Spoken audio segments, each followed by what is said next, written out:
That's going to be a challenge.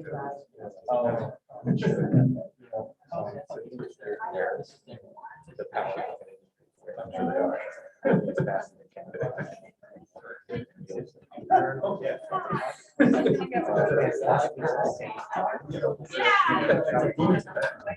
So we are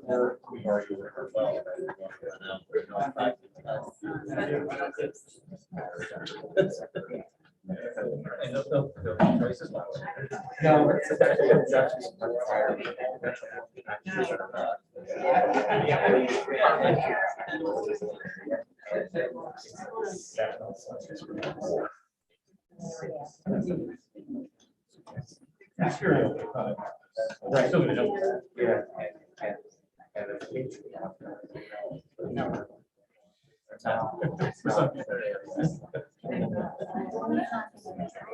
Yes, I know.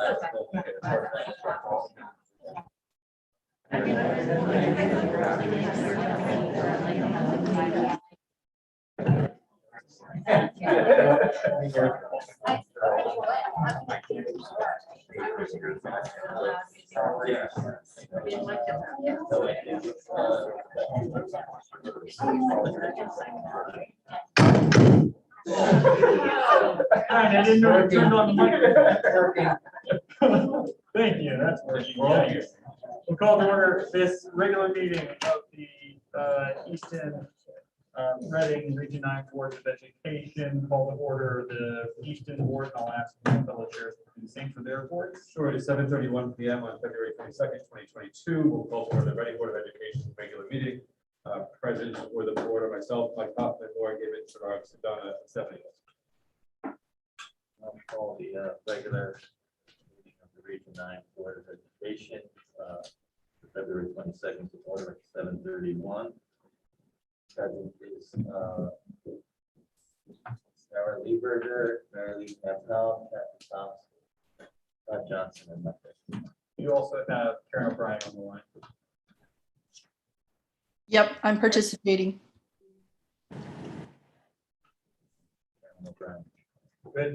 And just to note, members in attendance from the Eastern Board, all members of the board here.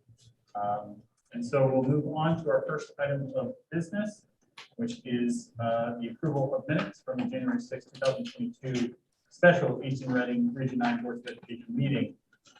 Now, the minutes were distributed as a part of this meeting, but I believe the Reading Board is already approved. Yes, Reading will pass. We've already approved. Very good. I actually do not recall whether or not we've already approved these minutes. I don't believe we have.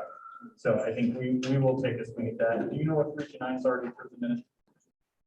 I looked up online. I did not see them posted on our website, so I'm going to assume we did not. Very good. So the minutes having been distributed at this time, we'll seek any corrections. Any corrections from the Easton Board? Okay.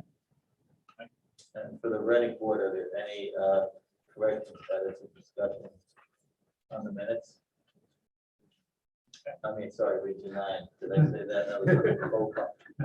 I have one on page 2 where it says the paragraph that starts Chris C. Parkin asked about committee assignments.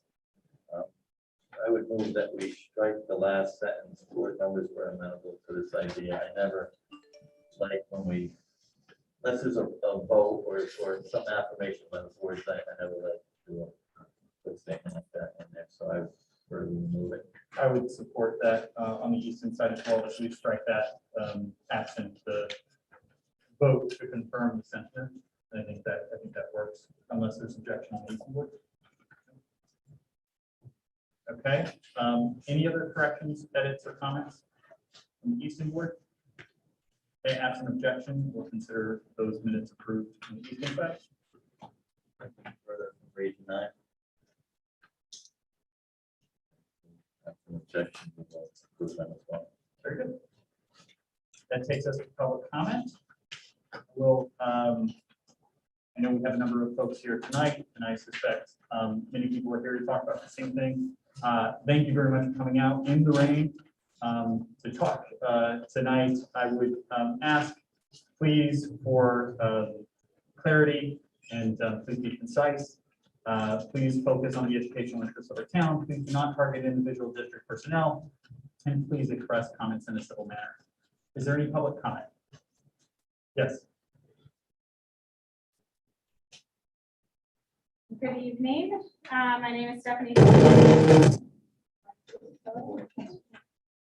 One moment, please.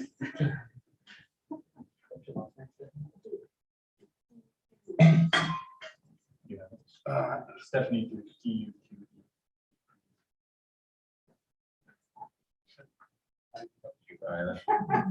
a really good time. I know, I didn't think of that. Good. We're Okay, good? sorry Okay. about that. I'm on Jesse Lee Drive in Easton. I wanted to tell you all about an experience we had last week, that I had last week with my daughter. Prior to bringing her up here to borrow every day, I brought her to Dunkin' Donuts. And we walked into the location and there were 3 employees there. It was like 6:30 in the morning, completely bleary-eyed, tired. I don't really want to be there, kind of grumpy. And the 3 employees are there and they're having the most lighthearted conversation. One is wearing a mask down around his neck. The other 2 are not wearing masks. And they're smiling and talking to each other. And every person that walked in that door came in clearly feeling the way I felt and left with a smile on their face. They were talking about how important it is to choose to be happy and how in your life you can choose to be happy. However, we have for the last 2 years said one thing behind a mask. The kids can't see any visual expression. And instead, regardless of what our words said, we have shown them, be afraid, be very, very afraid.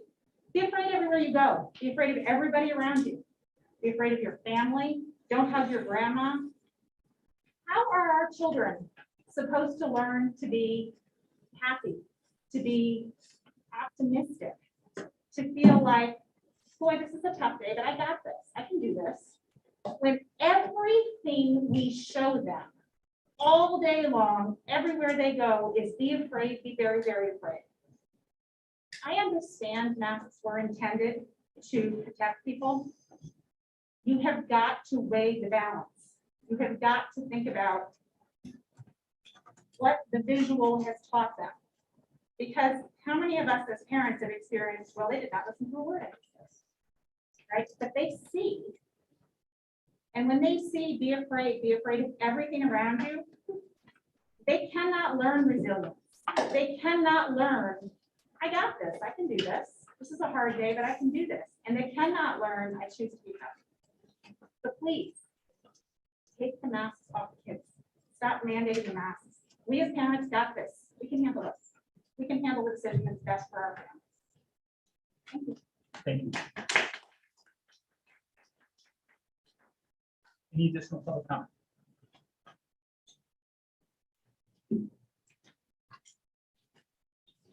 Hi, my name is Rachel Mazzarelli. Would you like to say where I'm from? You don't have to give your exact address, but you can give your street and town. Street, Ground Pine Lane, Easton.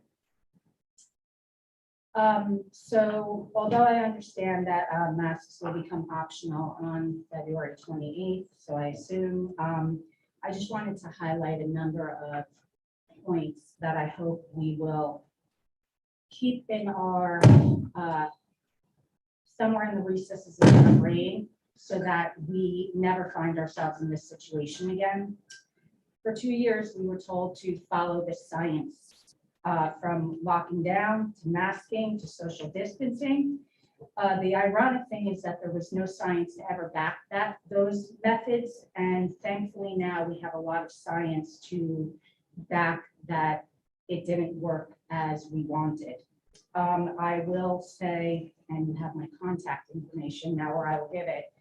I'm happy. I didn't want to influx everybody with a ton of stacks of papers and science and literature that is now out there. I'd be happy to inflood your inboxes should you want it. Before the pandemic, there were over 100 randomized scientific studies showing masks do nothing to protect against respiratory viruses. There were 32 studies detailing the harm done from masks. Prior to COVID, OSHA who is the governing body over safety in the workplace, said that anyone that was needed to mask had to go through a fit test. I'm pretty sure that none of our children went through fit tests to see if they were capable of wearing masks without that doing detrimental harm. One of the points that people would always make is that doctors needed to wear masks all the time and they were safe. But one of the points that never seemingly came out in the public was that the air quality in a surgery room is monitored with oxygen and all the other things to make sure that surgeons stay safe. Masks do inhibit proper oxygen flow. On February 5th, 2020, Dr. Fauci said on national television that masks don't work for this. Early in 2020, we knew that the size of the COVID virus was smaller than the mask's pores. On August 5th, 2021, Rochelle Walensky, the director of the CDC, said on national television that not only can the vaccinated get COVID, they can still transmit. And yet we still have a policy in place that says the unvaccinated children need to quarantine if they are exposed to somebody with COVID. So I'm curious as to why that policy is still in place. We have healthy children staying home, and it's an absolute atrocity. The CDC finally admitted that both surgical and cloth masks are no more than face decoration and offer little or no protection against the spread of COVID. There's extensive literature that the N95 masks do not reduce the risk of contracting a verified illness. Brown University recently conducted a study that showed a 23% drop in children's development and a similar drop in their ability to communicate both verbally and through subtle facial cues. I don't know if you're aware, but we have 43 muscles on our face that are designed for spatial expressions that children are now not seeing. The American Academy of Pediatrics, the American Academy of Children and Adolescent Psychiatry, and the Children's Hospital Association have declared a mental health emergency in children. The Surgeon General has reported that symptoms of depression and anxiety have doubled among young children. So what do masks do? They absolutely suppress our immune system, which is the thing that we're the most concerned about keeping strong. They trap bacteria. I don't know if you've seen any of the studies out there that have taken masks and analyzed what's on them. It's disgusting. You would vomit, literally. They trap bacteria when breathed in, cause respiratory illnesses. They limit our oxygen intake, which of course, that's a no-brainer. That's not a good thing. And they cause social and emotional delays. We're still not acknowledging natural immunity. That's science at this point. So I'm blown away, continually blown away. I've been mildly obsessed with reading the science. I have zero political agenda. In fact, it's minorly embarrassing how little I do know about politics. I do know science. I'm in the field, the medical field. So how we are contradicting ourselves regularly over the last 2 years about what doesn't work, what does work, what we should do, what we shouldn't do. If you go back and see these clips of, people saying things, it's humorous. And yet when you look at children and what we've done, it's hardly humorous. And so although I'm thrilled that we will now have choice, I'm ashamed that it's taken us this long, honestly, because the science has not backed the decision. I fear that maybe what had part in this decision was funding, the ESSER funds to be exact. And so I will beg us to look at history, and may it not repeat itself, that we really look at what we did and what we could have done better. And there's no going back, and there's no beating up, and there's none of that. But I think it's important to just really take time and learn from states and towns and districts that did it differently from the beginning, that did it differently at some point on, and are currently doing it differently. I find it interesting that we continue to say we're following state mandates, and yet districts are doing it differently, from Trumbull to Greenwich to state towns that are right here, districts that are right here. And so clearly it's not a state thing. There is district involvement that we could be choosing to make different decisions. And I hope as we move forward, we will take all of this new information and put our politics aside and the health of our children at our forefront. Thank you.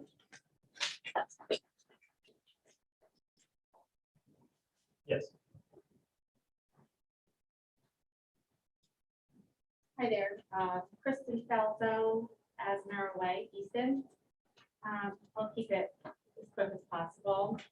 I'm just here to voice my support for lifting the mask mandate, not so much as suspending it. I think that at this point, we are ready to lift it and move on normally in school. I also think that we should contemplate allowing parents in schools again, maybe opening up those end of the year activities that many of us have not been able to ever participate in. And I think that it's time. To be fair to all of you here, I personally think that your hands have been tied by the state to not be able to make this decision. So, you know, I'm happy to acknowledge that, but now that they're not tied, as our public officials, I really think the right thing to do is to lift the mandate and let us enjoy our children again. Okay, thanks. Thank you.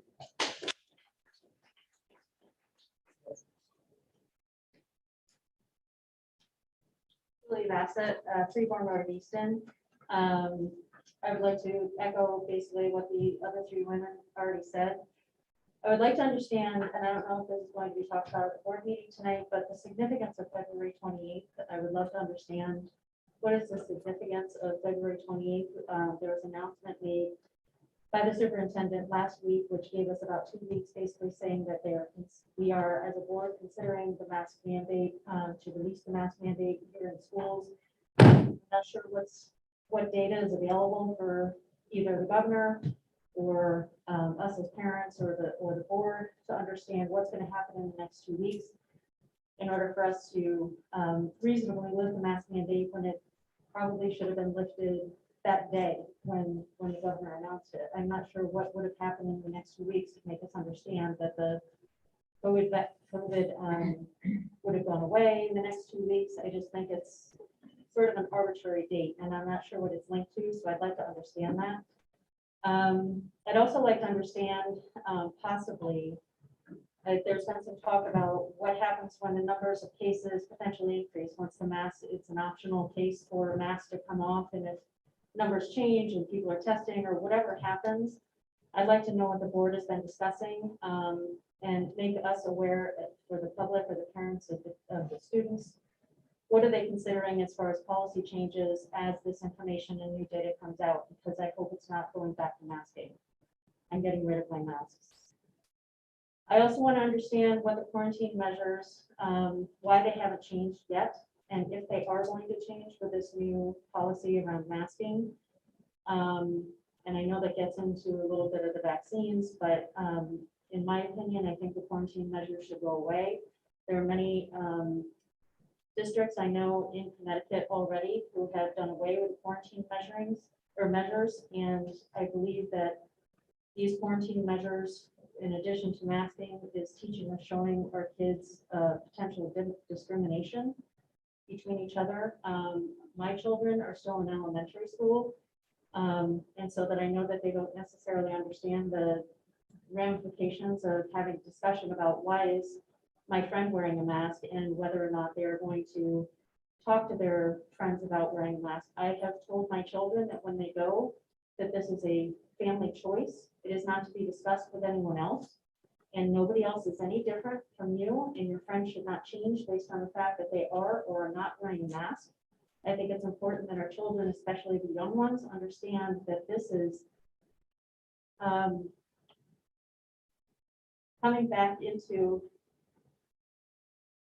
a sense of normalcy. I don't even want to call it normalcy, but whatever world we're coming into, it's going to be incredibly challenging to teach our children social etiquettes and coming back into a world that even the parents don't understand. Thank you very much.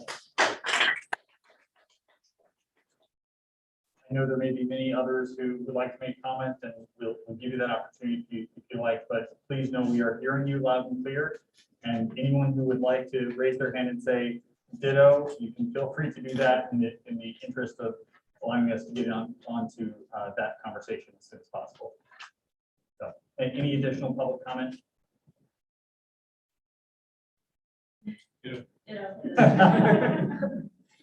Thank you very much.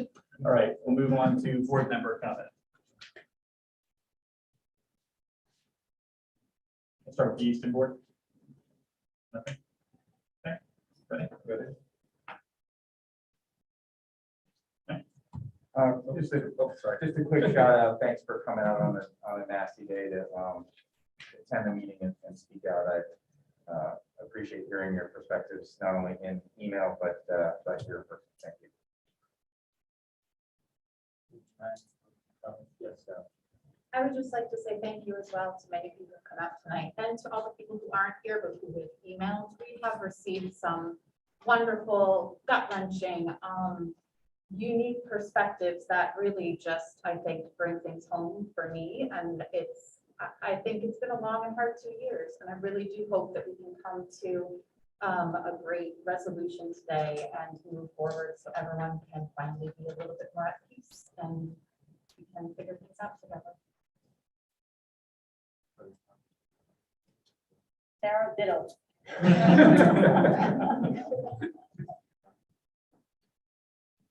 I will also reinforce sentiments of my fellow board members. We always appreciate feedback from our community, and thank you for coming out on this dreary night. And we all have the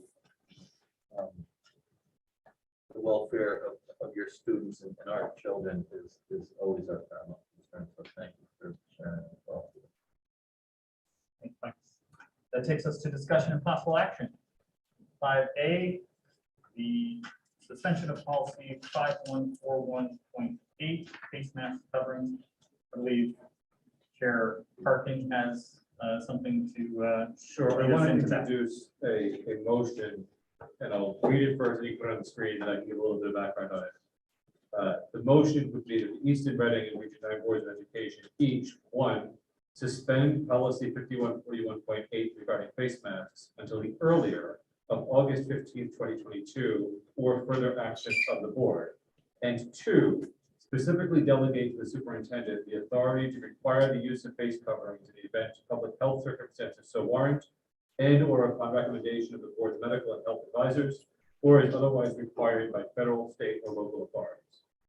And a little bit of context before I look for that motion specifically, you can put it on the screen if you'd like to read it. As we all know, a public health emergency was declared on March 10th, 2020. As part of the district's preparation for reopening schools in August of 2020, the boards each adopted policy 5141.8 to address face coverings in schools. When the boards adopted this policy, it was with an intent to grant the superintendent discretion over face coverings in the face of a public health emergency. The terms of the policy have become outdated due to changes in state guidelines, and state law. A statewide mask mandate is currently in effect in Connecticut public schools. Public health conditions have changed, and relevant state agencies have signaled an intent to end the statewide mask mandate on or about February 28th of 2022. Policy 5141.8 would require that masks continue to be worn in schools beyond the expiration of a statewide mandate, as well as impose additional obligations that are now inconsistent with state law. It being the intent of the boards to delegate the authority to the superintendent over the operational decisions related to public health, and the superintendent having recommended that policy 5141.8 be suspended and the use of face coverings be recommended but not required in public school buildings if such practice is permitted by federal, state, and local laws. Therefore, I would ask that this motion be offered by all. You want to make the motion? Actually, I'll make the motion myself for Reading. Is there a second? Sure, thank you. Do I hear the motion in Easton? So moved. Thank you, Devin. Do we have a second? Thank you, Randy. Region 9. Sorry, the board to make this similar motion. Thank you. I'll move for Region 9.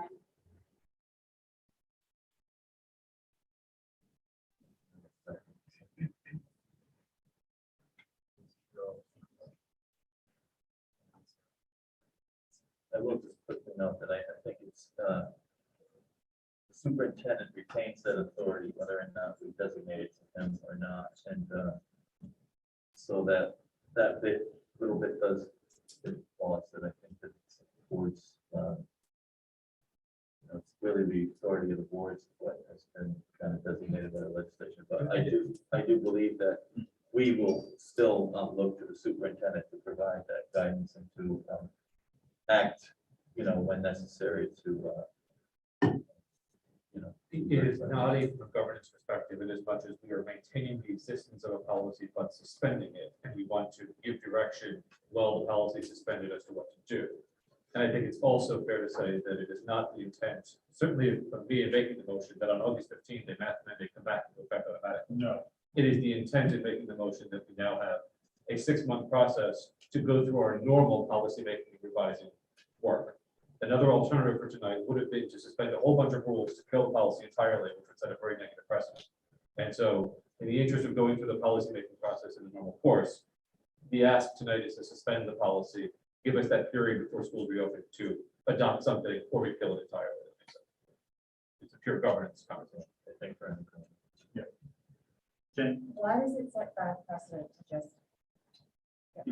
because it would require essentially getting rid of first and second reading of policy in order to suspend the policy. And there's a reason why policy is policy and why there is a first and second reading. In the absence of an emergency, it doesn't make sense to do that. And so this isn't an emergency. There's another way to take it back. There's another way to get to the same place. Right. And it's in the deliberative process, the same way that our bylaws call for. Can we try a little less of the legally speak? Yeah. Not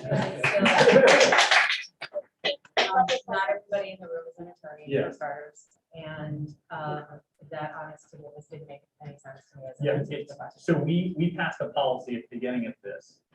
In the policy, our policy required face masks. Instead of saying whatever the appropriate measures are, we baked in that you had to wear masks.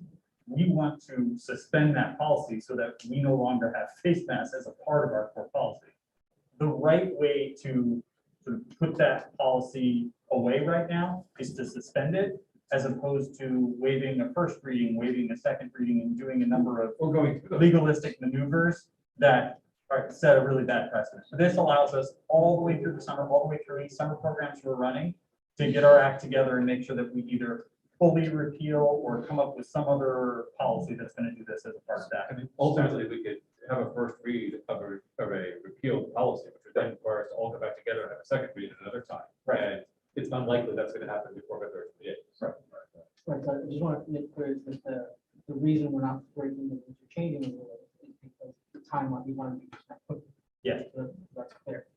Right, the first available day by the legislature's action is midnight on the first, right? 12:01 on March 1st. That's the first time you can be, by law of the state of Connecticut. It's been a long 2 years, sorry.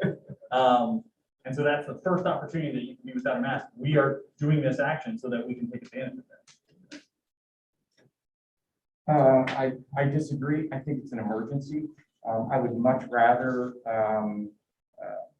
usurp or go around or waive the way that we normally change policy and repeal this immediately than put it to the side and have it as an option to come back. We engaged in what we call work, one-dimensional decision making when we decided to cause our children to wear masks at school. Okay? The one dimension that we considered was COVID. And at the time, we didn't know a whole lot about it, but we know a whole lot more now. And I think it's unforgivable that they're still wearing masks today. So, that we might be inconvenienced to kind of work around the way that we normally dictate or, enact policy. You want to talk about inconvenience? We have 2,000 students, 15, I don't know, 7 hours a day. We're talking about 14,000 hours of misery every day of mask wearing misery. I had to fly yesterday. I had, 7 hours of misery, and it's about all I could handle. That's one school day, right? I don't wear a mask anywhere else except for here and when I work. It is an emergency. We not only engaged in one-dimensional thinking, meaning we only thought about COVID and the effects that what we did and who we listened to, would have on COVID. We completely disregarded all of the other health aspects that mask wearing, hasn't. We have child depression doubled, right? Teen suicide is way up, right? Their mental health has taken a hit. It is an emergency. We need to stop this now.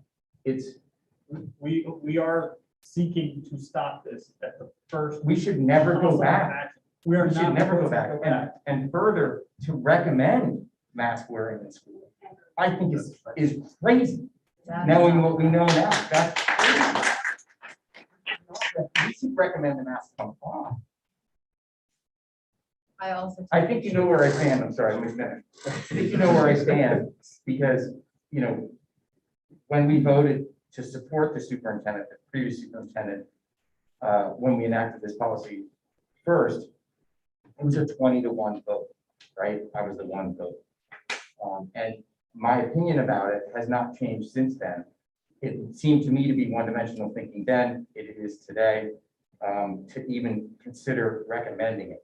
Because your recommendation is going to carry weight. Our recommendation is going to carry weight. Jason's recommendation. Knowing what we did to the students, the increase in depression, the increase in suicide, the loss in their, in their educational staff, 20% loss in educational attainment. That's a tragedy. We need to stop it. We just need to completely stop it. Knowing what we know now, it makes a lot of sense. Let's consider the children this time around. Thank you.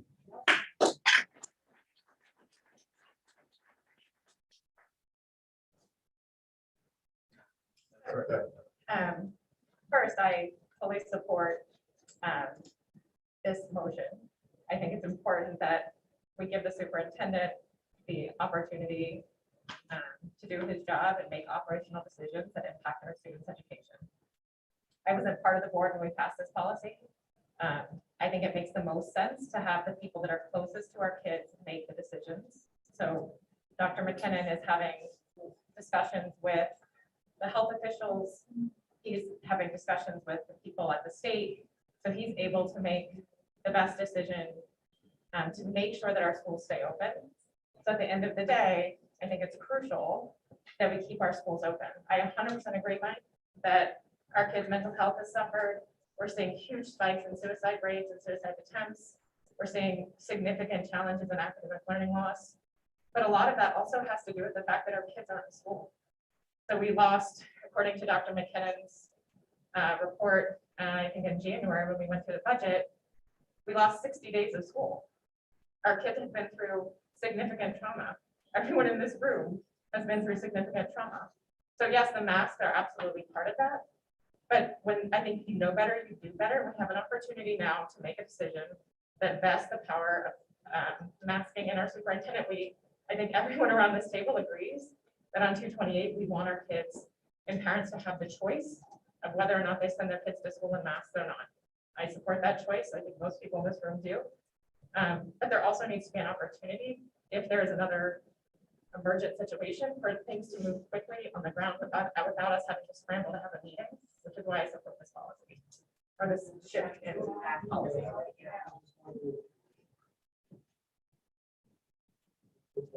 Chris, I think you have. What's up, Todd? Say that, but, Thank you.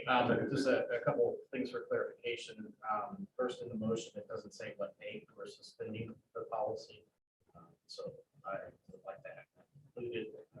I would assume it would be effective Immediately. All right. That's good for clarity. Also, I do support what Mike was saying. I think the original policy was far overreaching. It's no longer necessary. We should revoke it, not suspend it, leave it out there to come back and haunt us later. last item is for Dr. McKinnon for clarification on operational aspects and providing clarity to the public on things like masks on bus, if students choose to use masks, teachers choose to use masks still, the school schedule, the cafeteria arrangements that are all in place right now, how long those will be in place, and we'll get some guidance for that for the parents who are. Dr. McKinnon, do you want to speak to some of the questions there? I'd be happy to.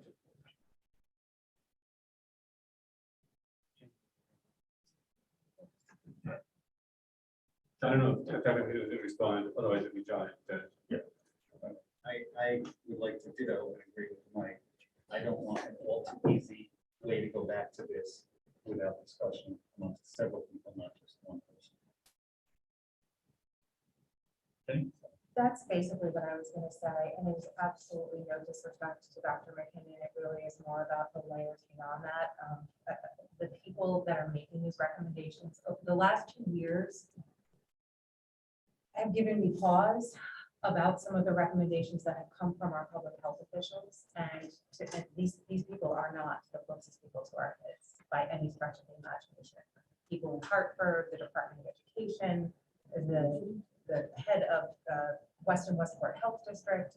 I don't have 100% confidence in their recommendations and decision-making. And I believe that from my observations, if I'm incorrect, I apologize, but that Dr. McKinnon takes and our health committee that's been making these decisions has taken the recommendations of the people mentioned in this, what I see on the screen, have weighed their feedback heavily on that. So I understand it sounds like it's a more complicated issue, but I would prefer a revoking over a suspension.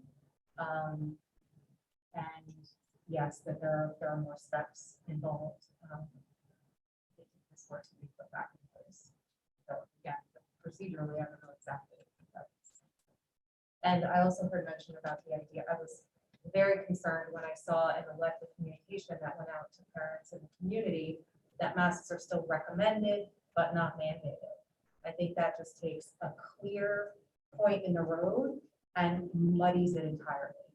I think it makes it more complicated for the community to move forward together. I think it makes it more complicated for families, more complicated and confusing for kids. I would like to see that language removed and have us strictly focus on this policy. Either they're required or they aren't. That's all we need to comment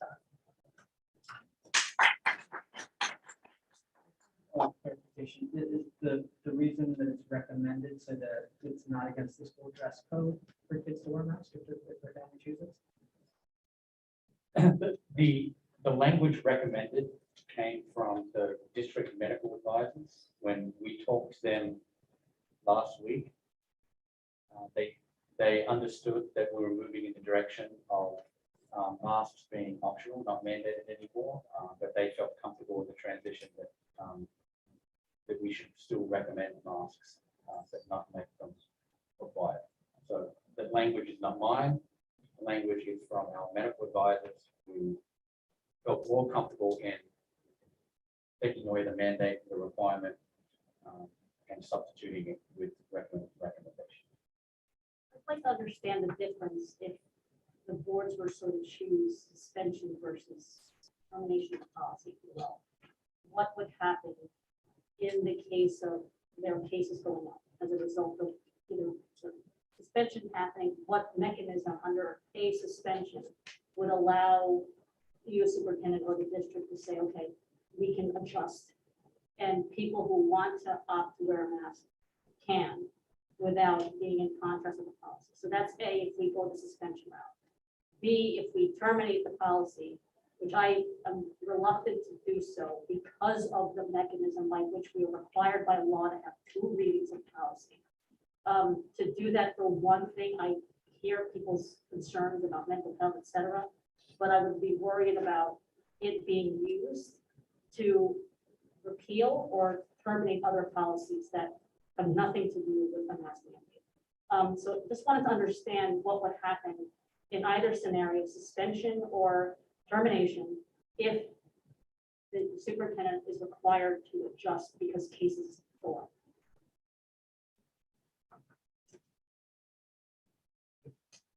So, I think it's important first that we kind of clarify, the suspension of the policy would take effect at the earliest time that we can remove the Well, the mask. policy would be suspended immediately, but it wouldn't really have an effect. until the Yes. state mandate. Yes, okay, the policy would be suspended, but what I'm saying is that right now, I think the point that we're losing track of a little bit was the boards did not unilaterally decide that we were gonna put masks on our children.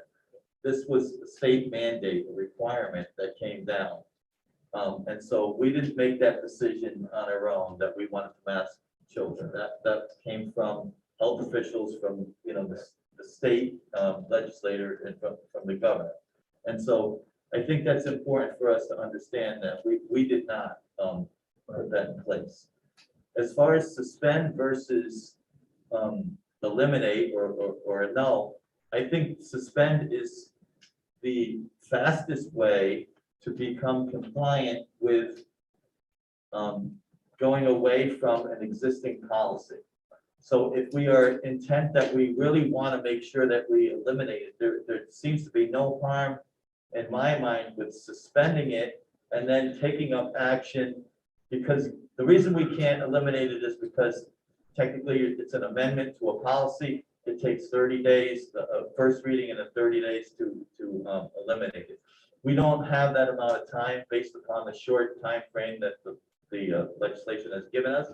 So the quickest way is to suspend it now.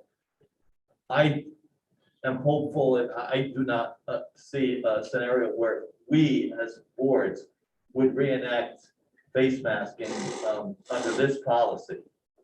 Okay? What we do have to be mindful of, though, is that the superintendent has always and retains the authority towards, practices and policies geared towards the health and welfare of our students. So he can always and always could have enacted that. However, we are the oversight, so we monitor the superintendent. But what we also have to be aware of is, just say this new BA2 variant becomes, prominent within the communities, and the governor mandates it again. We don't really have a choice. That if the state mandates it, we have to comply with state mandates. So I think it's important that we understand that this is not a board decision, or hasn't been a board decision, to put masks on. This is been delegated the authority to the boards now, and it is our action that we're looking to suspend so that we can make masking optional or take masks off. We're not putting masks on us. And likewise, to that point, like, there's nothing stopping any or all of the boards from beginning the process of repealing the policy entirely next week. Correct. When this policy was originally adopted, did it go through 2 readings or was it adopted immediately? Yes, Did it go through 2 readings? There was a they were mandate in by the short state. succession. Can we do a short succession, 2 readings on this one? Before the 2/28. 28th, probably not. And there's no advantage to it. It doesn't change anything about it. I don't want to go back. I just heard board members say, what if cases go up? On the second, Again, on the that's second day of mandate. No school, impact on it. on the second day of school this past September, there were an average of 7 cases, if I remember correctly, 7 cases in all of Fairfield County of new cases of coronavirus. You were like 3 times more likely to be killed, or not killed, to get into a car accident on that day than you would be to get coronavirus. So if that's our risk, But Mike, that's Mike, what mandated by the doesn't state. Mike, You're- we're I don't all wanna go trying to do back. the same thing tonight. We're simply talking about a procedural way of getting there that makes sense within the timeline we have. That's all. We're all trying to do the same thing And, tonight. and even if we waived our magic wand and repealed it, to Mike's point, if there was an issue next week, the superintendent in his inherent authority could still order masks. I feel like we need to maybe enact a policy that says you can never have masks on the children. Because it hasn't had an effect. It has on coronavirus, but it has had an effect on our children. We made a bad decision to do this. But if the state mandates it, it doesn't matter. We should have fought. So Mike, okay, hold on. We hold should on. have fought. Okay, so I'm sorry, but the discussion is between the board members now, and I appreciate that people feel very passionate about this, and I understand why. But if we can please maintain order, I'll ask the board members, please remain civil, and let's allow each other to finish our thoughts. Mike, are you done there? Sorry, I know I cut you off in order to try to bring. I feel like Kathy's been trying to get it worded twice for a while. I'm sorry, yeah, can we, like Kathy, have a, thank you. No, I wasn't on the board when this was put in, this policy was enacted. But if the state mandates what we have to do, why do we have to have a policy? Why can't we just, and I understand there may be, procedural reasons why we can't rescind or revoke or terminate the policy right now. But, and to address the mask mandate being lifted by the governor as of the 28th. Why do we need a policy at all? Correct. So can we suspend it effective immediately to go into effect at 12:01 on March 1st? Yeah. And move immediately to begin to terminate the policy so that we do not have one. So in order to do that last part, we need a first and second reading, and sort of the people who are going to talk about policy are going to either say, we really don't need a policy, or say, we do need a policy because we want there to be certain gates in front of a superintendent's ability to mandate masks, or we don't want there to be gates, or, Who are the people that are going to decide this? I'm sorry? The boards The are. policy people that are going to decide this. The boards. There'll be a recommendation from a policy. There'll be committee. recommendation of policy committees that goes to the boards, and then the boards will decide that, but that happens as part of a first and second reading and deliberative work. Why can't we make a motion right now to put it on for first reading? Put what on? What are we don't have no policy? Strike the policy. Strike the policy. But I think to John's We're point, striking the suspending, policy the doesn't policy mean. is still in place. Why can't we put a motion on or to put it on first reading to revoke it? Why do we have to wait the policy? Doesn't that prevent us from being able to say, in order to put masks It just back needs to go on on? first reading. It prevents us from putting in new hurdles to mandate that the kids actually. put the If we're masks just back simply on. striking the policy without anything else. Yeah. So the first reading would be a blank page, basically. It'd be a full repeal on the first reading, basically. Yes. Which would then default to the superintendent's discretion. Yes. State. Okay, I just want to make sure, because I'm hearing different reactions to that as. And if we want to put in hurdles that we have to jump before we put masks back on the kids, then we can have a whole new Second policy reading, about we that. have first Later. reading, second reading. Yeah. Kathy, were you done with your comments? I know I jumped in to try to answer, but I wasn't sure if you actually finished. Sorry. No, I just wanted, I'm trying to clarify why we would have, why we would have a policy if the state is going to tell us what we have to do anyway. It seems like our policies would be around how to have some control over what we want to do for our own children and our own schools. If the state, for example, we have more control over what we would enact.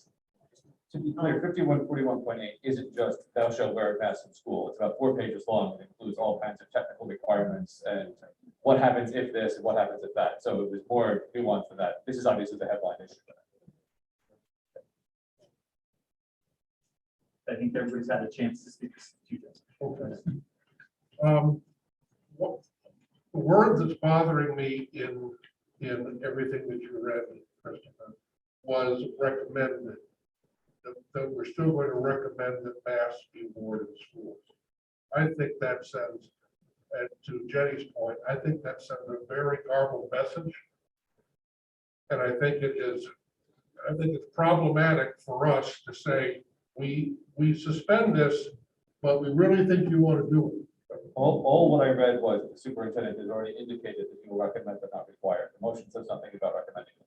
Yeah, our motion has nothing to do with that. That was a piece of context. And I think Dr. McKinnon has explained that that came from the health professionals he's consulted with within the district.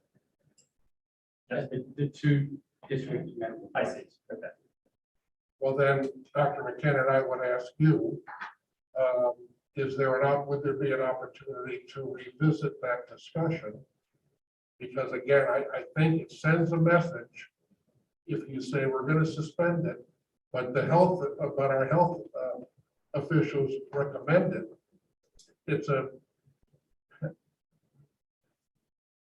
It's counterintuitive to have people decide, well, do I follow what the board said, or do I follow what the Board's not saying anything. well, sure they are. They're saying, we want to suspend this. The board is saying we're delegating to the superintendent. Having to do with it. The board is saying we are not requiring it. Right.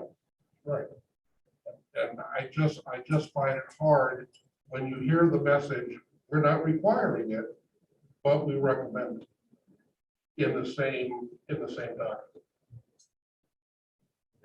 So Devin and then Trog and then Mary Lee. So I'll give us away for the word recommendation. Yeah. And I think the other folks have comments about that. My understanding of this suspension of policy is that this gives us the most efficient way to make sure that we are not confusing the public by having a recommendation by our superintendent, that we have a policy that actually contradicts that recommendation. So we have the opportunity right now to remove the mask mandate today. We vote on it tonight, which means on March 1st, all of our kids can go to school if you so choose without a mask on.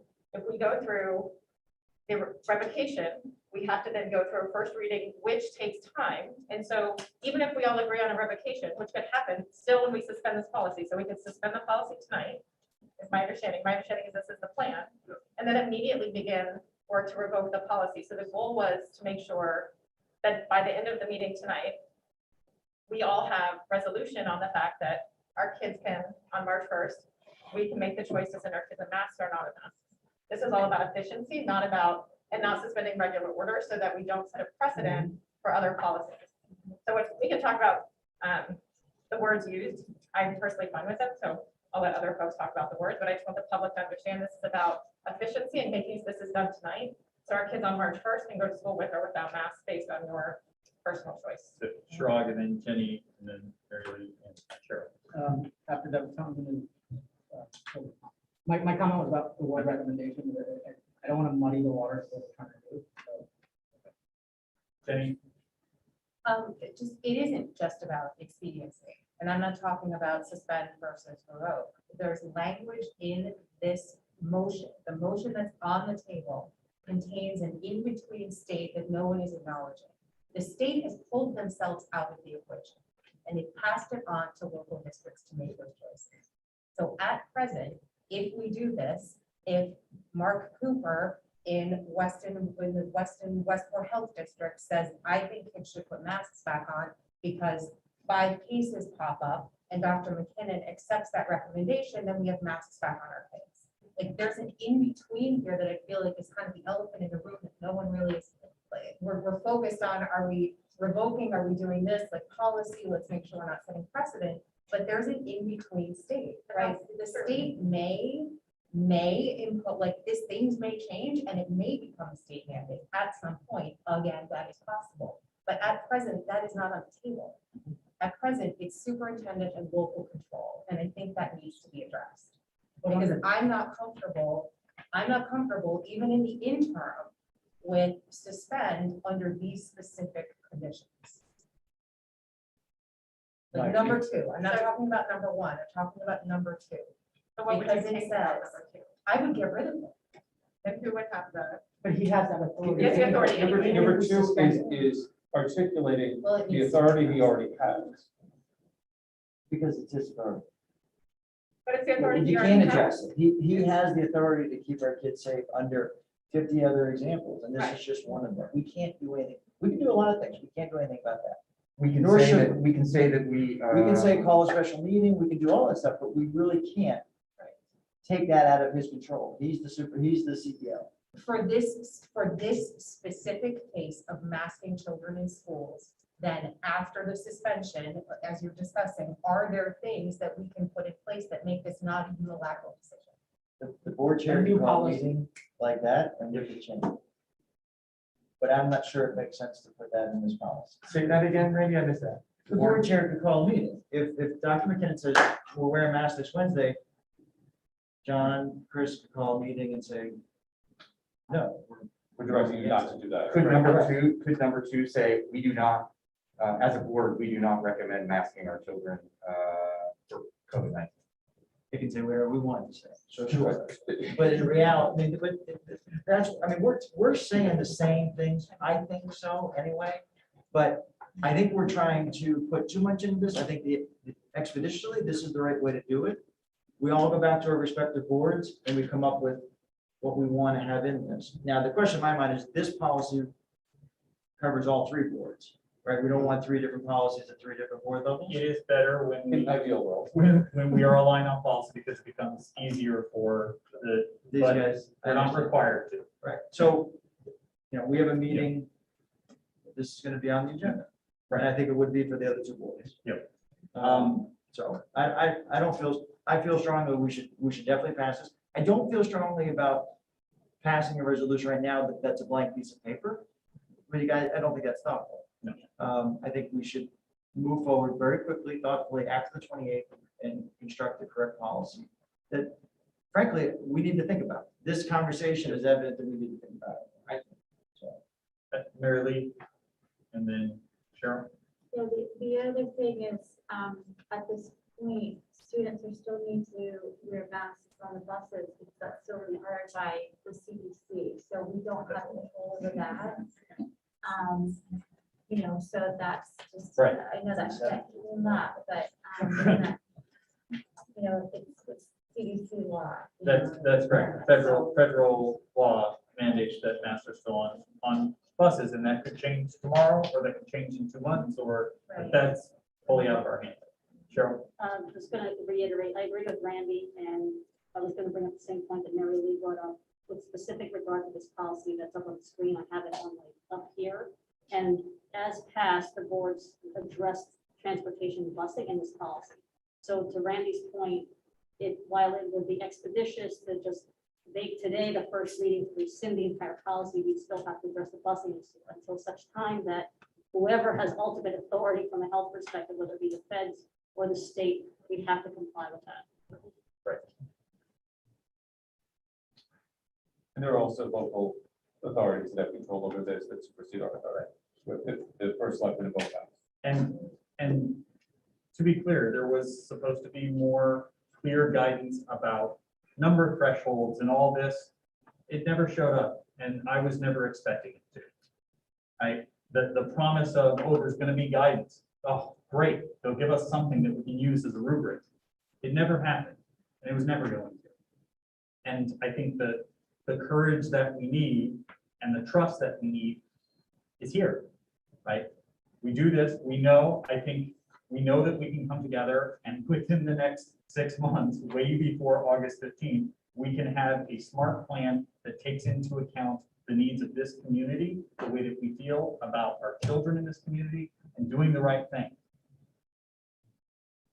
So I hope that we can actually pass this motion as it is. And I understand it's not perfect, but it's the path through this so that we can get to where we need to go. John? I'm sorry. Yes, okay. John and Mike. Then, in the interest of time, I understand, you know, the formalities of it all. Then I think that we should go forward with the suspension, but also move forward with what Mike is proposing as well, as soon as possible. Yep. I agree. Thank you, John. Mike? So again, as I stated earlier, I think suspend is the quickest way. I do understand, and I expressed initially that I don't know that we delegate the authority to the superintendent because I think that's there anyway, and the reality is that the authority is with us. So, you know, as far as a policy or, you know, something that would be outside of a mandated, you know, requirement, we could, that authority is with us. But I do also feel like we actually don't need a masking policy at all. And so, when we talk about that, we certainly could suspend and then we could, do a first reading to eliminate the masking policy, which would, again, allow us to more quickly abolish the policy. I think the policy itself has flaws in it anyway, that if we were going to move to put a policy back in place, which I would not advise, I would say it would not be this policy anyways.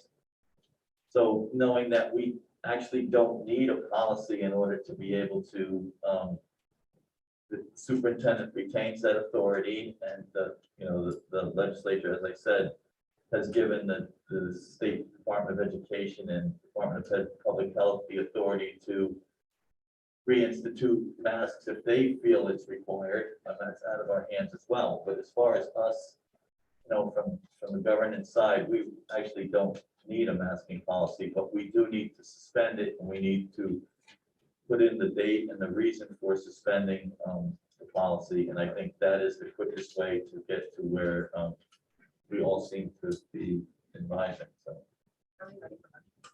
Well, we actually already have a motion. This is all discussion. So once we bottom out on discussion, we'll be ready to vote. I also want to make sure that Karen has an opportunity to jump in right now, though I think Laura has something to add. Can we do both tonight? Can we suspend the policy and then go through first reading to abolish it? We could, I think it's a bad idea because I think we should actually deliberate as a part of the policy making discussion. I think we should get the advice of council. We talked about using shipping good win model policies. I'd like to see what they have and make sure, because I think Mike might be right, but I want to make sure before we sort of rush into a first reading of a sort of nil policy. Not having read the other policy, I would feel comfortable receiving it entirely without voting for it. And you're guaranteed you're not alone, right? I would bet that most have not read through every policy in our policy manual. It's voluminous. I think Randy had something. Yeah, good, Todd. No, I'm just, again, I don't understand why we can't put first reading to revoke the policy that exists. It's not a blank sheet of paper. There's a policy that's there. We can look at it, amend it, and revoke it. We get it on first reading.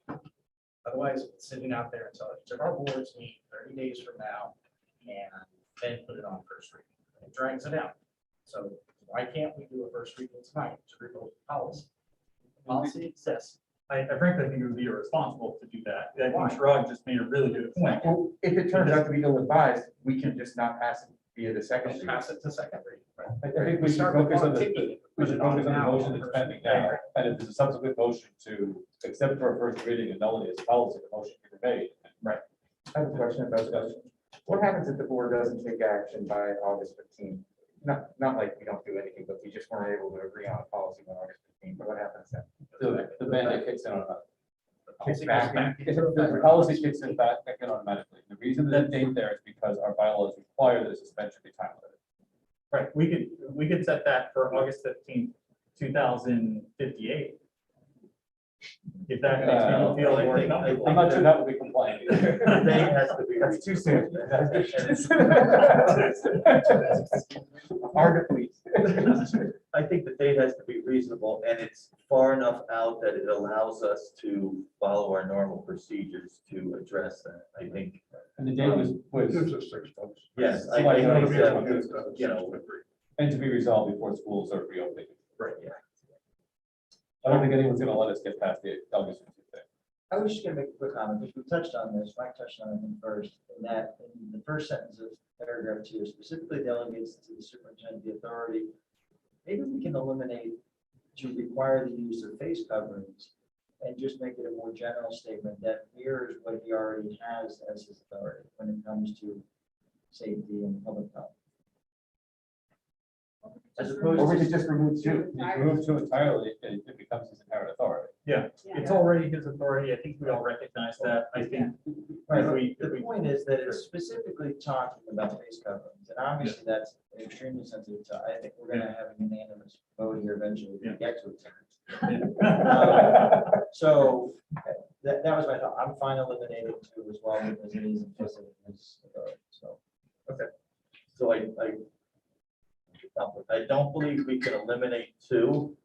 We could state it differently. We could say something like, move the Board of Education suspend policy 5141.8, face mask coverings through August 15, 2022, or further action by the board to allow the implementation of amended district mitigation strategies in alignment with legislative revisions delegating the authority to local boards of education. And basically, that's just a long-winded way of saying that in order to comply with the changes that have come down, we can suspend this policy so that we can address them. Did you copy that up inside or did you come up with it yourself? I came up with that.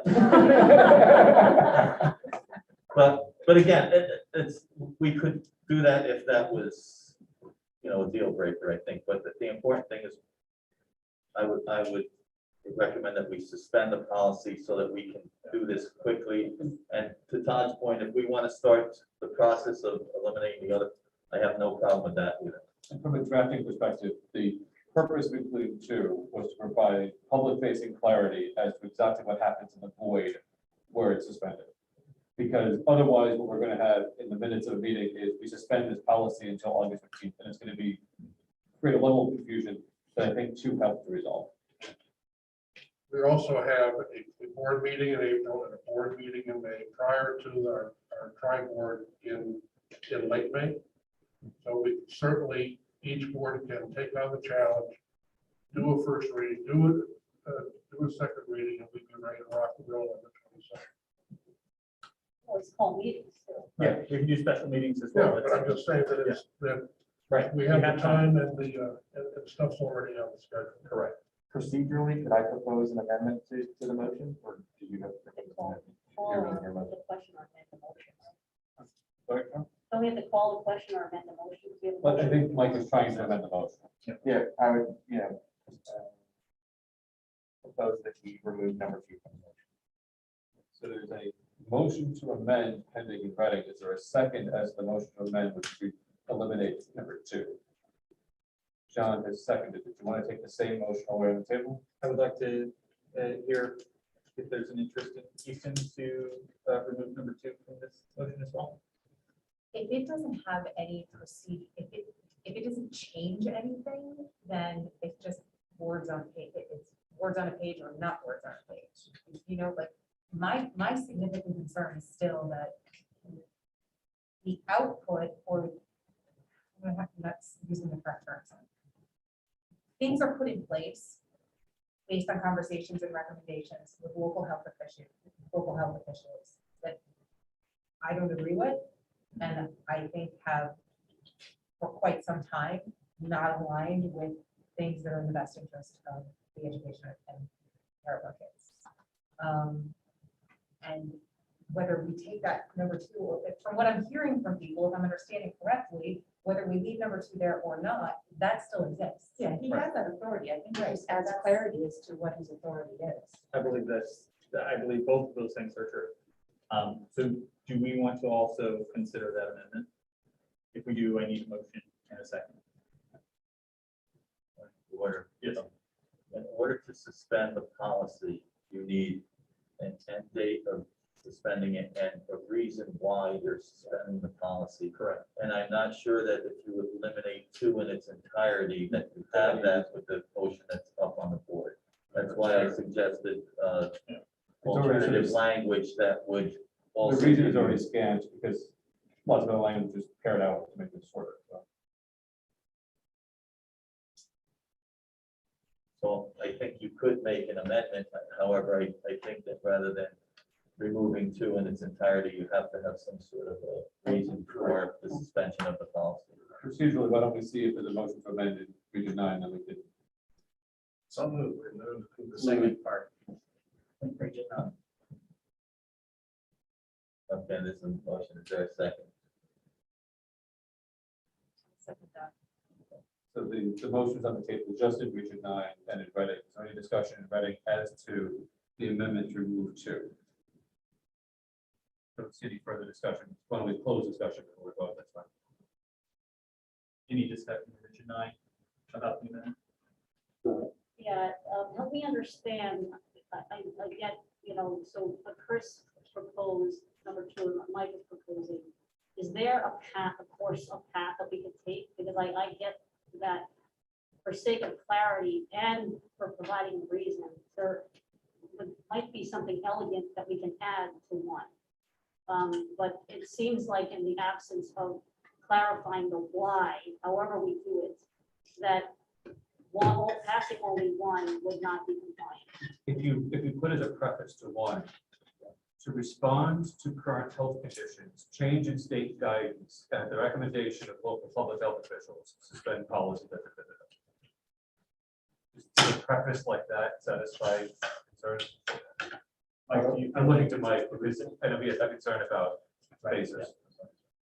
No, I think that's fine. I've heard, members concerned about health officials and all that, which again, we don't need to mention. They're there, and that's part of the, it's just to allow, amended mitigation strategies in alignment with legislative changes that is delegated to the Board of Education. So, I mean, any way you want to simplify that, it's basically all you're saying is that, we're suspending it because the legislation has changed the, the requirement. So I'm okay if we get rid of 2, and we add some clarifying language to 1 as to why we're getting rid of it. We vote now and remove 2, and then somebody can propose some language such as what Chris said to help clarify 1, why we're taking the policy on this 1. And you could just say, for the recommendation of the governor, lifting the mask. Yeah, whatever the language is to clarify. Yeah, well, he hasn't said lift the man. He said you have the decision to lift. Right. To bring it back to the question on the table is the motion to amend the main motion to remove 2. So if there's no further discussion on specifically the motion to amend,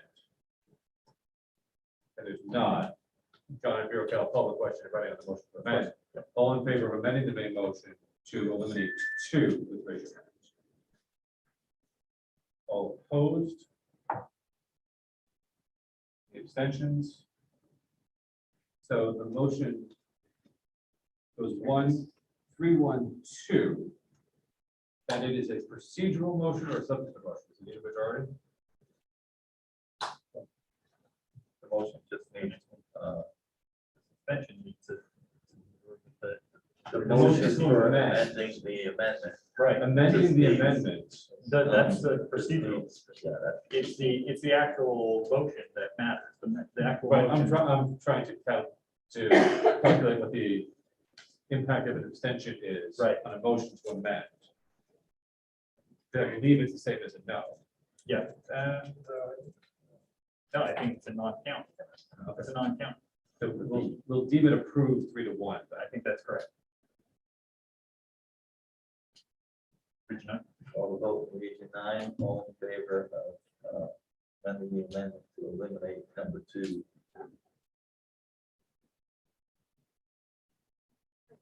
Five to 1. I call the negatives. Excuse me? Did you ask for no votes? Mike, I'm also voting no. Thank you. Oh, I'm sorry, Karen, I can't see you, so I don't. Karen, I'm sorry, what was your vote? I didn't support the motion. Thank you. Okay, so I'm with Karen. all opposed, sorry. So it's 4-2, sorry. So now we have a hybrid main motion.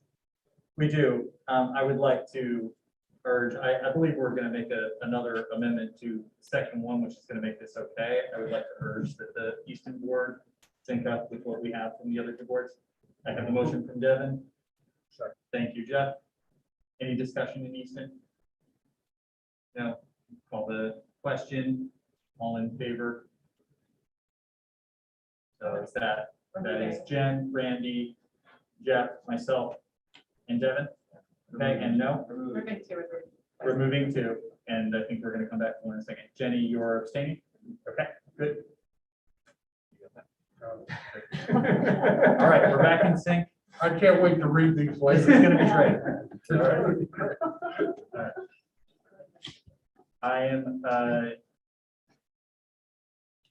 like for us to try to get this drafted as quickly as Thinking if we possible. read that. I, you know, yeah, I think we're looking for another motion to amend Right. the first part here, yes? So that we have a reason. Okay. Someone said something good a moment ago. I'd love to hear it. Can we say that public health conditions has changed and the content of the policy has become obsolete? Does that provide a basis without being controversial? I like where you're going.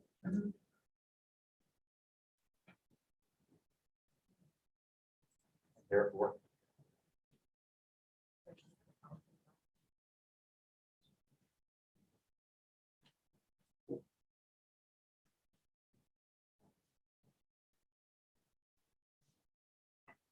I would say the terms of the policy are obsolete.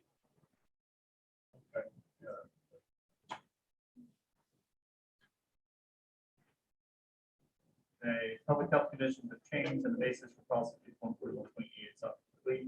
So you're saying, And the terms of policy 514 number. Instead of is- basis. Yeah, the terms of. Instead of basis for.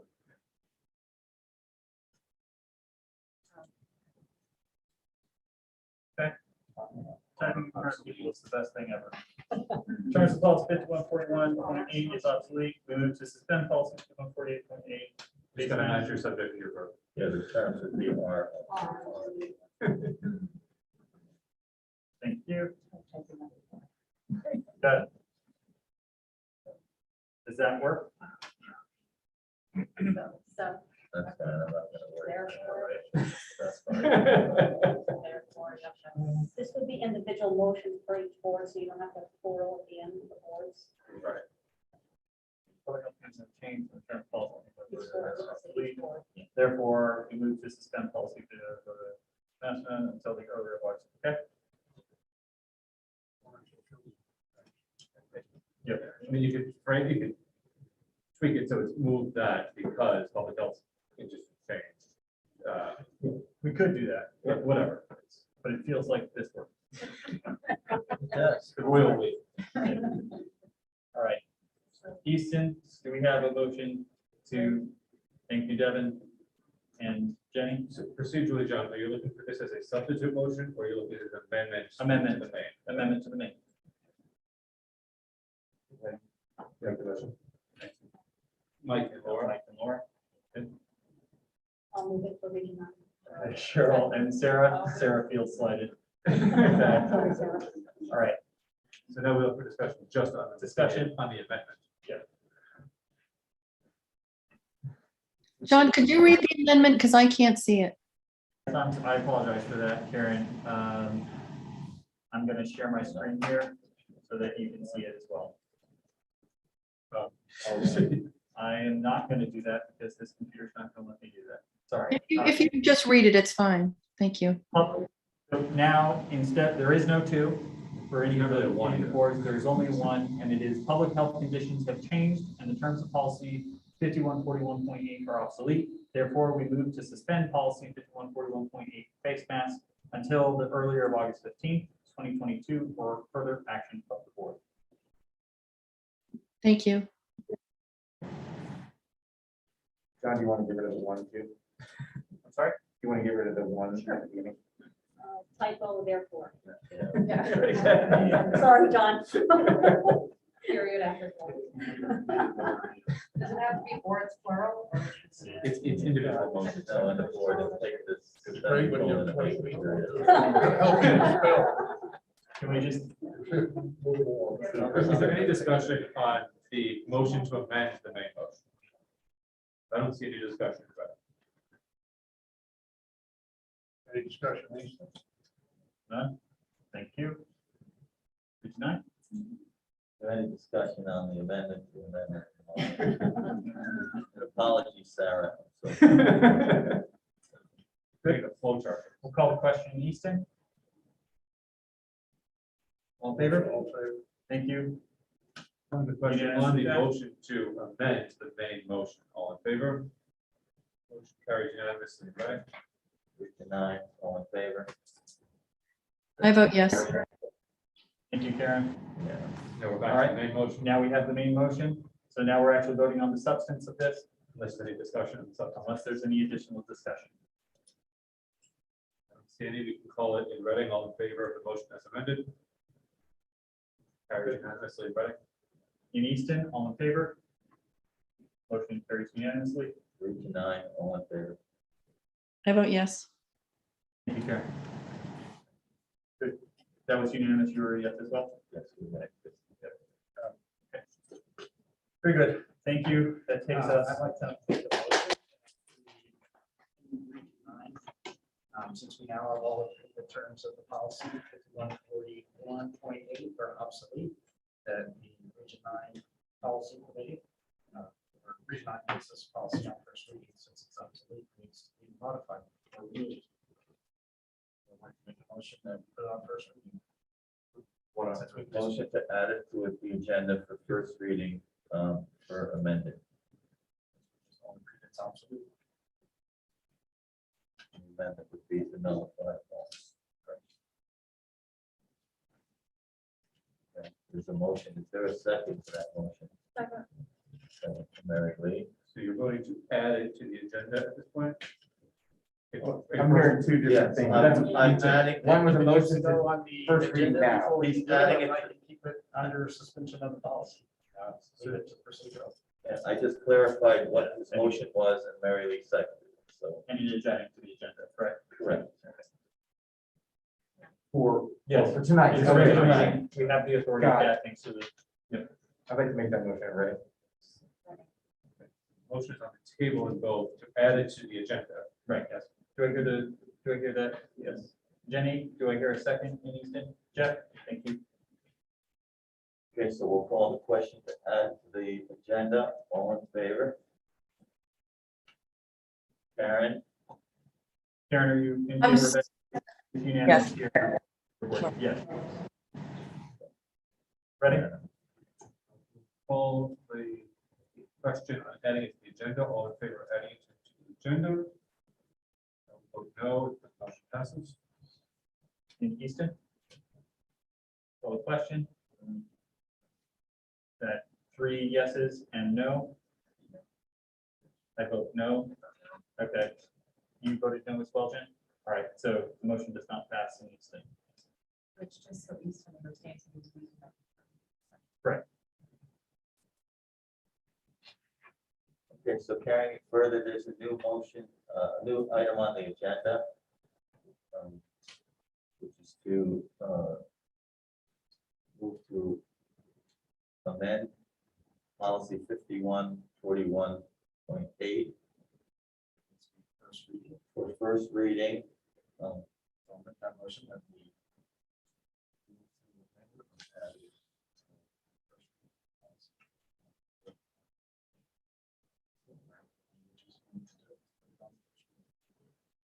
I would just caution a review of bylaw 9311 as it relates to the adoption of policies and prior notice to board members before there was a reading of the policy. Yeah, so basically what that means is we will need a 2/3 majority in order to pass it now because it has not been previously noticed. However, if it was I'm looking at 9311 saying the superintendent prior to any meeting to discuss policy shall share that policy with the board of members.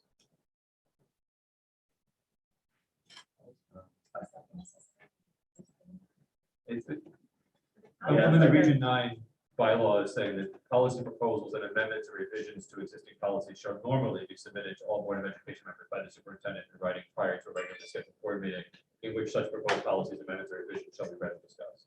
Right. I just want to be. I understand that.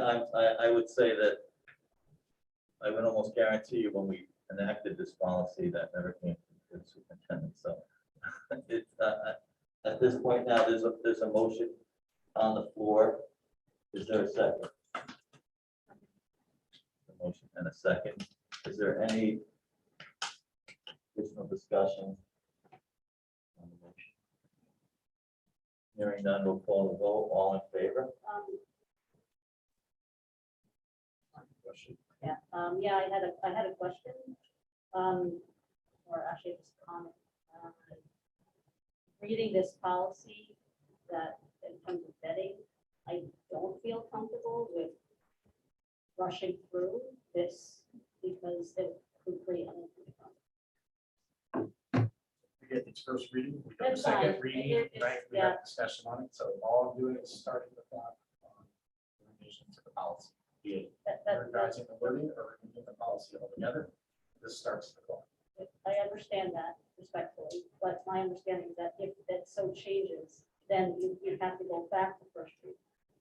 If we change even a word in what we're proposing to remove now, which I get you're proposing to remove the whole thing, but if we come back and say, oh, there's some law that says we have to do X, Y, and Z, and repeal would be counter to that, then we have to start for first reading. That's my understanding, correct? Does anybody disagree with that? If we need a new masking policy, we could propose an entirely new masking policy for a first reading. At the next meeting, we wouldn't have lost a single day based upon the previous schedule.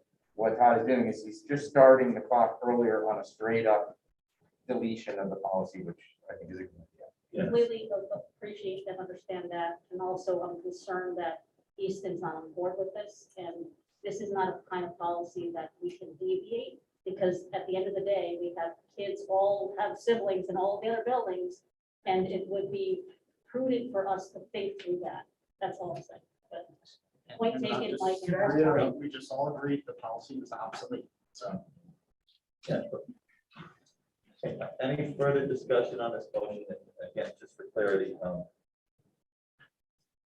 board council is recommending that, you know, if we do have a policy, it would be something other than what we had. If that's the route we were going to go, so and I don't think eliminating the policy changes the ability or the authority, rather, of the superintendent to act in the best interest of our students. So, Sure. but pending any further discussion, Actually, I do have a question. Didn't we just vote to suspend the policy going forward for when the kids start school? I mean, starting March 1st. And I'm just curious as to why we need to decide on the second part of that tonight, if everybody needs time to discuss it more. I know that we're rescinding the policy anyway, but I'm just curious as to why we need to do that part of it right now tonight. I guess the motion was made to, in order to push that process forward, knowing that there's a 30-day lead time from whenever the first reading is to the second reading. Right, but the kids will be starting school without masks on March 1st. Anyway. Correct. But again, my intent is to start the clock so we can discuss it, because we all just agreed we don't want this policy. We said it's obsolete, so why are we waiting until we have meetings down the road to start the clock for this thing? From my understanding, we're trying to cut it from 60 to 30 days. if we can. Exactly. And then to Cheryl's point, That's fine, but we all just said, we don't agree with this policy, it's obsolete, so. we said the terms of it are obsolete, not that the existence of a policy is obsolete. There's a distinction. And I think Cheryl's point is absolutely correct, that it makes sense to proceed with some measure of deliberation to understand what's going to fill in the vacuum as opposed to purely not. So we're saying we need a masking policy, is what we're saying. We're saying we need to have a conversation about what a substitute or A non-existent substitute policy ought to be. We have until August 15th to accomplish that. Correct. Right. So I don't see the. I'm thinking we don't need a substitute masking policy, that we can eliminate this policy in and of itself. And it may be, We have a motion to start the clock here, and we should, and I'd like to do that. Yeah, barring any further comments and board members relating to this before I call vote. We've only put it on the agenda over here. Why don't we put it on? Oh, we had discussed, okay, so why did you put it on? Is there a motion to accept for a first reading a substitute of 5141.8 that is a nullity or a revocation of 5141.8? Mike, second, Laura. Okay, thank you. Any discussion over here? I'm trying to understand what the concern is to rush it. Like, I get we want to start the clock. It feels somewhat irresponsible to not actually sit here, go through the policy, make sure we're understanding what we're doing before we just say, hey, we're going to vote on this. Like, I'm having a difficult time understanding what the rush is. I'm having a difficult time understanding why we want to keep a policy. We all just agreed it was obsolete. But We already suspended it. We'll discuss it more. So is there anything obsolete about mitigation efforts for public health emergencies? It's nothing to do with the health emergency, it's with the policy. All right. Because we can do both at the same time. Yeah. We I can, think- start the clock on removing the policy entirely, and if the boards feel like we do need a substitute policy about masking, we can also propose that one for a first reading at the next meeting. We can propose 5 of them if we'd like to. So what's the value of doing that? We cut the process from 60 to 30 days to, if we decide that all we want to do is remove it, then we cut it from 60 to 30 days to the point where we can actually remove it. But it has no actual impact on what we're doing, because August 15th. It makes it more difficult, for us to go back to a policy that I think so many people. No, I'm not disagreeing with suspending it or removing it. I think it's a minor fact or minor difference, but it eliminates or minimizes the possibility that for some reason we do get to August 15th and we haven't done it. Yep. Just so that this is a first reading, so much like when we approve policies with a first reading, everyone can change their mind by the next meeting. It's a first reading, so. just so that Mike, we're clear. would we run the risk though of this being thrown out into technicality if it's not done the proper way? I mean, is that a situation that we could run into though, and spinning our wheels tonight? Is that a I possibility? don't have that fear, but But even I if don't we think did, we're running wouldn't that risk. we- I mean, we would just it's a start first again. reading. So, Yeah. any further discussion on accepting for a first, we gotta have one conversation. Is there any further discussion on accepting for a first reading the revocation of 5141 planning? So I'm gonna call the question, do you have more discussion with it? I was ready to call it before, but I guess. All right, all in favor of accepting 5141.8 revocation for a first reading? All opposed? Motion fails 3-3. Okay, and Region 9, all in favor? All opposed? Karen, I'm gonna abstain because honestly, I'm just abstaining from that. Thank you. it passes 4-1 to 0. All right, so that takes us to our next agenda. item. Oh, 5-1-0. Sorry, everyone's looking at me and I'm saying the math's right, but it's not. Dr. McKinnon?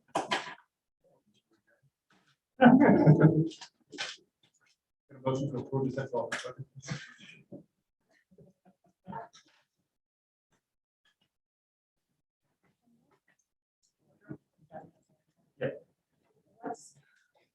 What context can we continue to have discussion about the recommendation versus? Because I think that's a significant issue that within this discussion was not necessarily relevant. But I do think it's a critical, and I don't know, and I'm just looking for sort of guidance and thoughts from others. Would it be, individual Easton, Region 9, Reading discussions now with our respective boards? Is it something we can add to the agenda tonight, continue to discuss? I think it's a really critical part of us moving forward with the actual implementation action of what this is going to look like on March 1st. I'm just wondering kind of where does that conversation happen? Situation is the right. I don't know that I can tell you what the right way to do it is. I think the options you just presented are all available to us. We could take this inside of our individual meetings. We could add it to the agenda tonight. And you could also put this inside of a policy committee agenda and talk about it in the context of that. I think it would be wise for us to move on to the central office budget, and yet that doesn't satisfy those who want to talk about whether or not the word recommendation should be used. I think if we are going to try to bottom out on that, then it's either a special meeting of individual boards or tri-boards, or it's adding it tonight. Those are your two options essentially, if you want to try to have that happen with expediency. I don't think it's just an Easton or Reading or Region 9 issue. I mean, the communication was a global communication, you know, to all parties involved, faculty, family, students, in both towns, in all schools.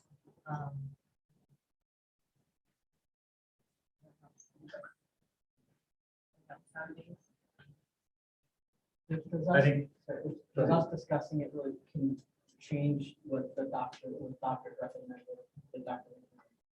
The doctor would make a recommendation, but whether or not we accept it and recommendation versus implementation are two, in my view, two different things. Sure. You know, we can meet with and discuss and hear what folks have to say, members of the community, state, from wherever.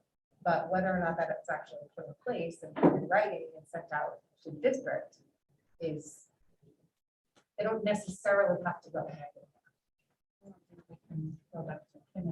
What to communicate when he's basing his communication on the experts that are in this field and his support team.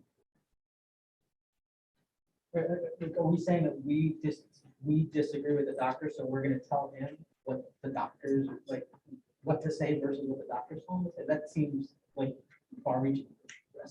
The doctors aren't thinking about the full breadth of, I think, of what their recommendations are. It's, again, it's a one-dimensional decision that, oh, the only thing in front of them is COVID and by any method, right? And the fact that our students are suffering, the fact that we might be delivering a mixed message to the district, like, yeah, you can take them off, but we don't recommend it. I don't like the way that looks. I would really caution against drawing broad conclusions about what the medical experts in our local communities are telling you and what their decision process is. I think it's unfair to them. I would disagree as well. I think Reading's health director is a parent, he's a member of the community. He cares deeply not only about people's physical health, but their mental health too. So, you know, it's a no-win situation, but I would say that, you know, in that broad sweep is as a percent, it's not really a fair assessment. Could we just let his recommendation stand on its own? Why do we have to accept, all of us have to accept his recommendation and recommend masks, even though we just suspended the policy? I don't get it. We're not. You didn't recommend it? That's based on what the doctors told them. That's right. Do we even have authority over this communication, like doctors aside? Wouldn't it make sense for us as individual board members to communicate with the administration on this point instead of having a discussion? Yeah. That's why I asked you that. And getting, I hadn't considered that option either. I think it's certainly always an avenue to take, right? That individual board members can communicate their feelings about a particular decision, a particular turn of phrase. I personally think it's a bad idea for us to get into the business of wordsmithing or centering in that particular way. I think he is making good decisions for our kids and our community. And I want to be careful about the board taking formal action to say, you're not allowed to use this word. And I know that's not what you're suggesting. You're concerned that the mixed message, you're concerned about a mixed message. I'm not as concerned about that mixed message. I see the nuance in that, but I understand that some people say there's no distinction. So I think it's a very complicated question that we could probably stay here for 2-3 more hours debating. And I'm not saying that in a sort of flippant way. I think we could literally sit here and talk about that, and we could have a good discussion. I think we just did. We just had we were disagreeing, we figured out a path, and we came to consensus. And I think that's wonderful.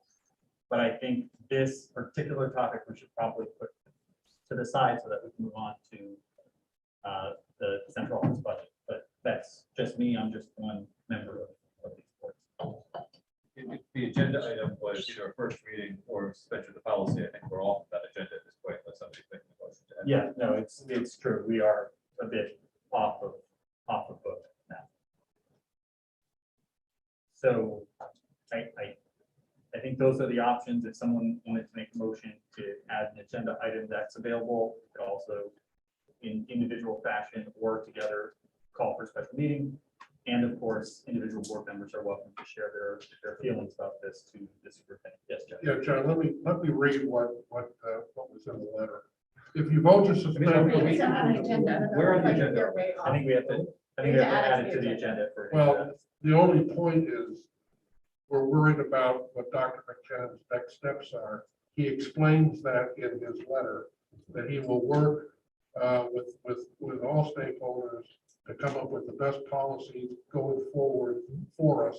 So it seems to me like the door is open and he's going to be working with all of us and all of that. Well, like Ray says, and that's where it will be optional for all students and staff, so. Right. That's where we are.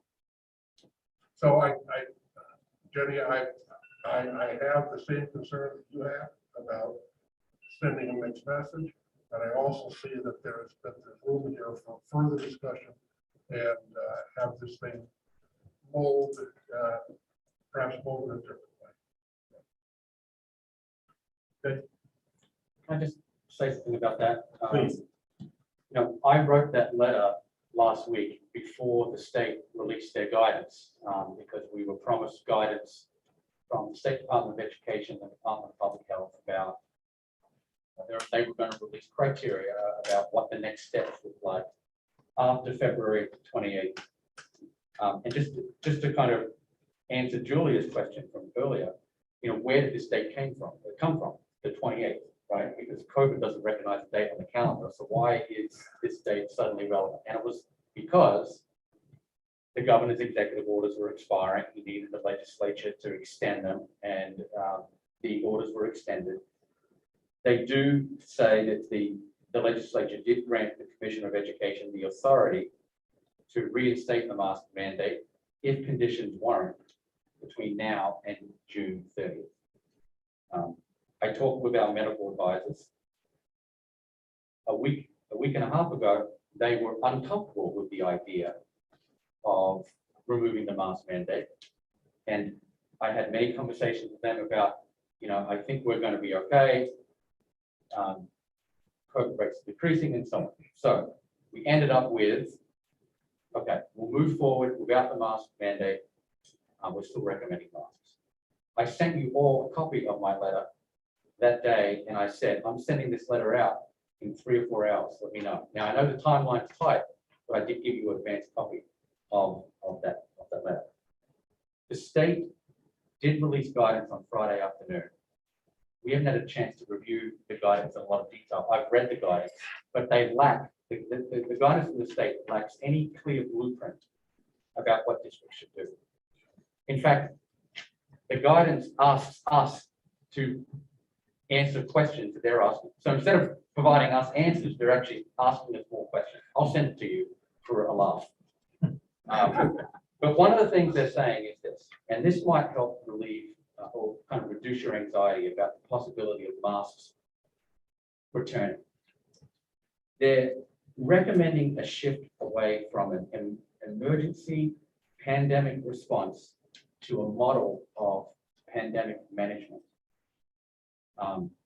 And so I think the only way in which they're contemplating that masks are returned would be if there was significant outbreaks in what they're calling clusters of cases. Now, I don't know what that means because I don't have a PhD in medicine. I went a different route. And that's why we ask questions about, I don't know, what is the definition of significant outbreaks? But it sounds more than 5 or 6 cases in an elementary school. And I think that's what everyone's worried about, right? Like, will masks return? And I think the way in which they're framing this issue is, well, masks could return if there is a significant outbreak, right? Or again, clusters of cases. So we don't have the answers to those questions, and that's why we need to talk with our medical advisors. The state is asking us questions like this. What does the available data indicate regarding the community and district prevalence of transmission of COVID-19? What is the risk tolerance for the possibility of increasing case numbers and necessary quarantines and isolations in your students and staff? I don't know the answer to that question right now. What additional guidance is necessary to ensure support for students and staff who may wish to continue mask wearing? That is a really important question, because next Tuesday, there will be students that want to wear masks because it's their personal choice, and there'll be other families who have discussed, made that decision for themselves, they don't want to wear masks. But between now and Friday, that is the most significant thing we need to talk about, right? It's really, you're putting it down in a classroom level. There's going to be some kids who are wearing them and some kids who aren't wearing them. And developmentally, some of these children may have concerns. Why is it okay that I'm wearing one? Why is it okay that I'm not wearing one? That's where we need to focus our time. All of this procedure was very interesting for the past hour and a half, but I am more worried about what guidance do we give to our principals and to our teachers so they can start having conversations with students between now and Friday about what that looks like, so that everyone just feels comfortable with their individual choices. That is really important. And then the other things we have to talk about, what are we doing with social distancing, eating in cafeterias, eating at snack time, school visitors coming in and out of our schools. These are all the really important things that we talk about. The other important piece is that the state is releasing another round of masks this Friday. So they're giving us more masks on Friday. And they're also giving us more test kits. So one of the things we have to do as a team is discuss how we're distributing masks if people want them, and how we're distributing test kits. The idea being, if you want to test before next Tuesday, you can test at home. But I don't have the answer to the question yet. What happens if you test positive? Do you stay home for 5 days and follow the CDC recommended guidelines, or the CDC guidelines changing this week? Because I think they are. So I really just ask everyone to be patient, because we are getting bounced back and forth. We get last minute guidance. We get guidance that's promised to us with no clear metrics. And I know you are all deeply worried about us going back to where we were, because we are worried about that as well. And in our business, we don't accept risk. That's because we're dealing with your children. It's not like we say, we're going to a field trip to the zoo. We're going to go with 20 students, but we're only bringing back 19. Is that an acceptable risk? That's why it's been so hard for educators, right? Because we're trained to look after your kids. And we're not trained to contemplate any degree of risk. And so I think you all need to give yourself a break too. Because 2 years ago, you didn't know where this was going. I don't think anyone did. So I think this conversation needs to continue. There's a lot of decisions that need to be made before Friday, and we really need your support. Because we can only ask questions of our medical advisors, because we aren't the medical experts. But at the same time, we know children, and we know the questions they're going to have, and developmentally whether they're capable of understanding the answers that we provide. We've got a lot of work to do. That's all I want to say about it. Thank you, Tom. Thank you. All right, that takes us to our next agenda item. Can we recess for 5 minutes? Is that right? And maybe come back and reset. Bio break. I think that sounds reasonable. Okay. Yeah, after objection, we can set a recess. Yeah, after objection in Easton. Will be recessed is 9:18. Will be recessed until 9:20. 9:25, let's say. 25 sound all right?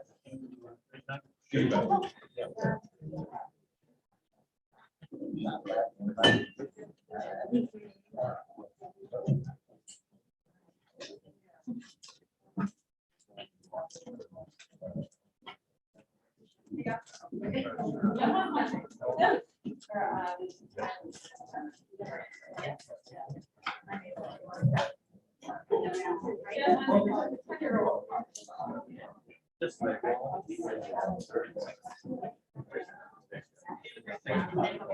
Yeah.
And so, Yeah.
Everybody can make their way back. We'll get started.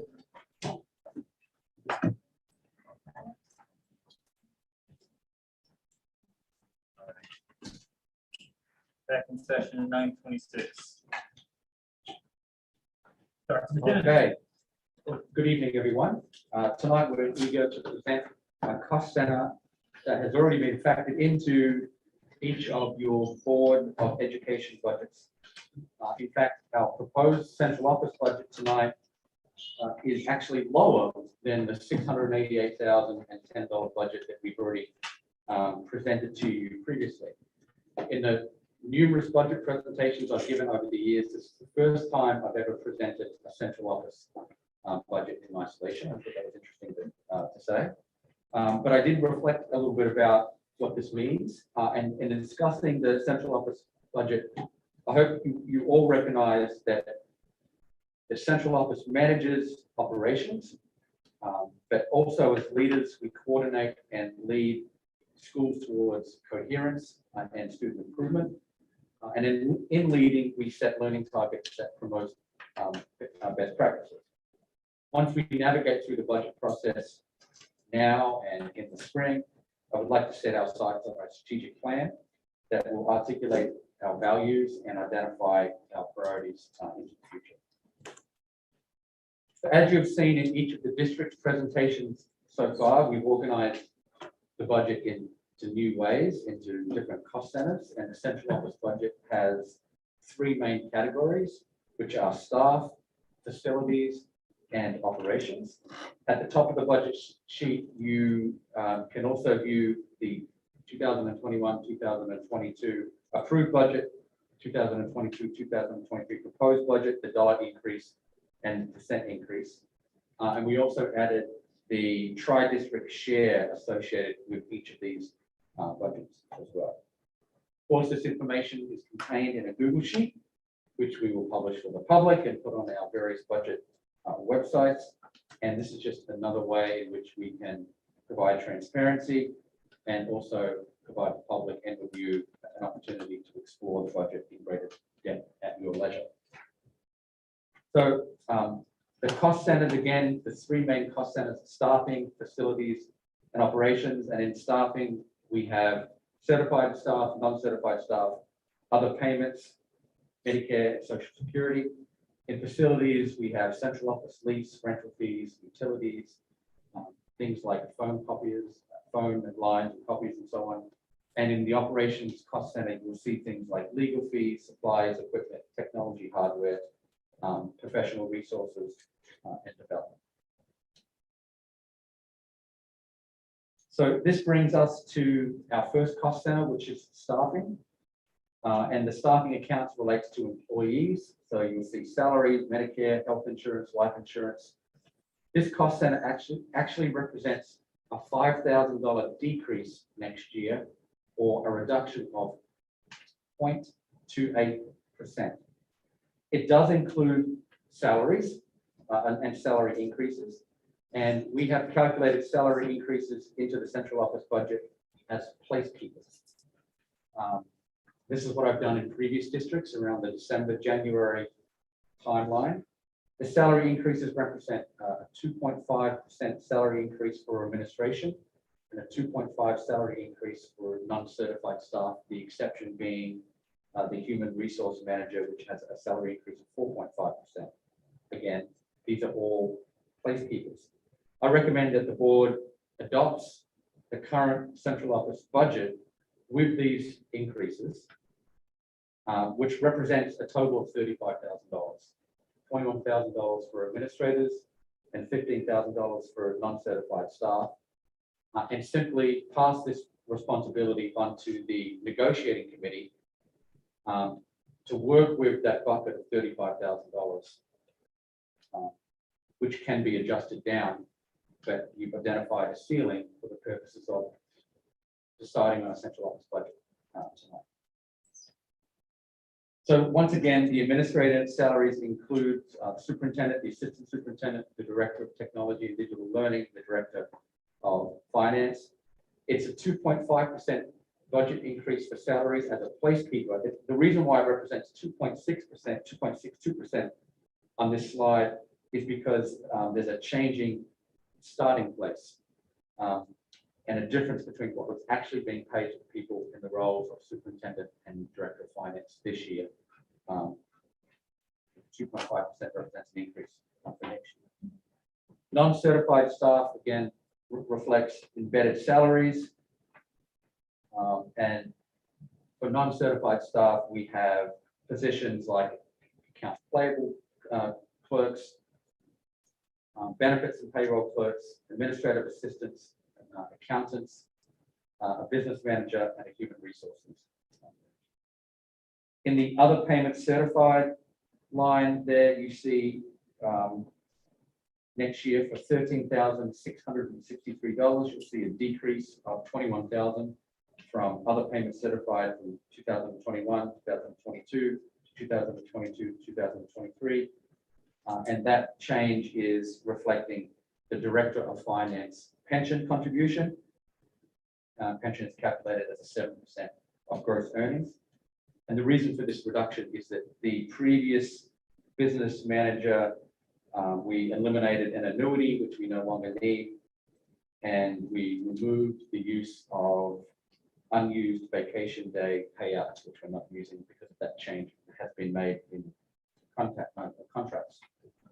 You'll see that Medicare is also included in this line, which is 1.45% certified salaries. Non-certified lines also include Social Security, which is a 6.2% increase. The line there for other payments non-certified is, again, pensions. And you'll see here that other payments is actually a reduction from 15,000 to 14,000. And in that line is where we concentrate central office cleaning, longevity payments, stipends, and some human resources software. Health insurance is reflecting a 5.93% increase next year, or approximately $7,000. And that is a recommendation from Brown & Brown.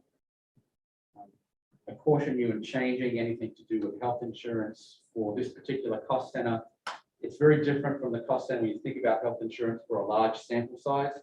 When you're only dealing with a small sample size and you have a catastrophic claim or high claims, you're vulnerable to some risk there if we decrease that line, but we think that is calculated at the approximate level. The facilities cost center is related to central office facilities, utilities, professional services, and general supplies. In the facilities cost center, you'll see the rental and the lease agreements to rent central office in the town of Easton. Next year is $96,115, which represents a 2% increase. Also in that line, you'll see $18,000, which is the various leases for our printers and our black and white and color copiers. This might be an area that we can look at in the future to reduce. It also includes $500 for cleaning supplies and reg fixes. The utilities line is remaining flat at $19,560. That includes utilities, which has been budgeted at $9,676. $60, that is flat. And our telecommunications, which includes Frontier, Optimum, and our phone lines. So our phone lines, our internet, and our phone system as well.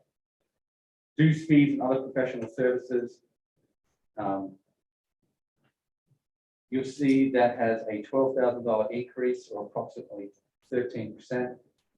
When you break that figure out, $97,000 is in other professional services.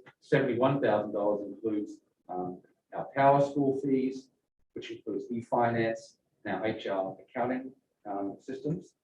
In this line as well, you'll see legal expenses for $12,000. That is a risk.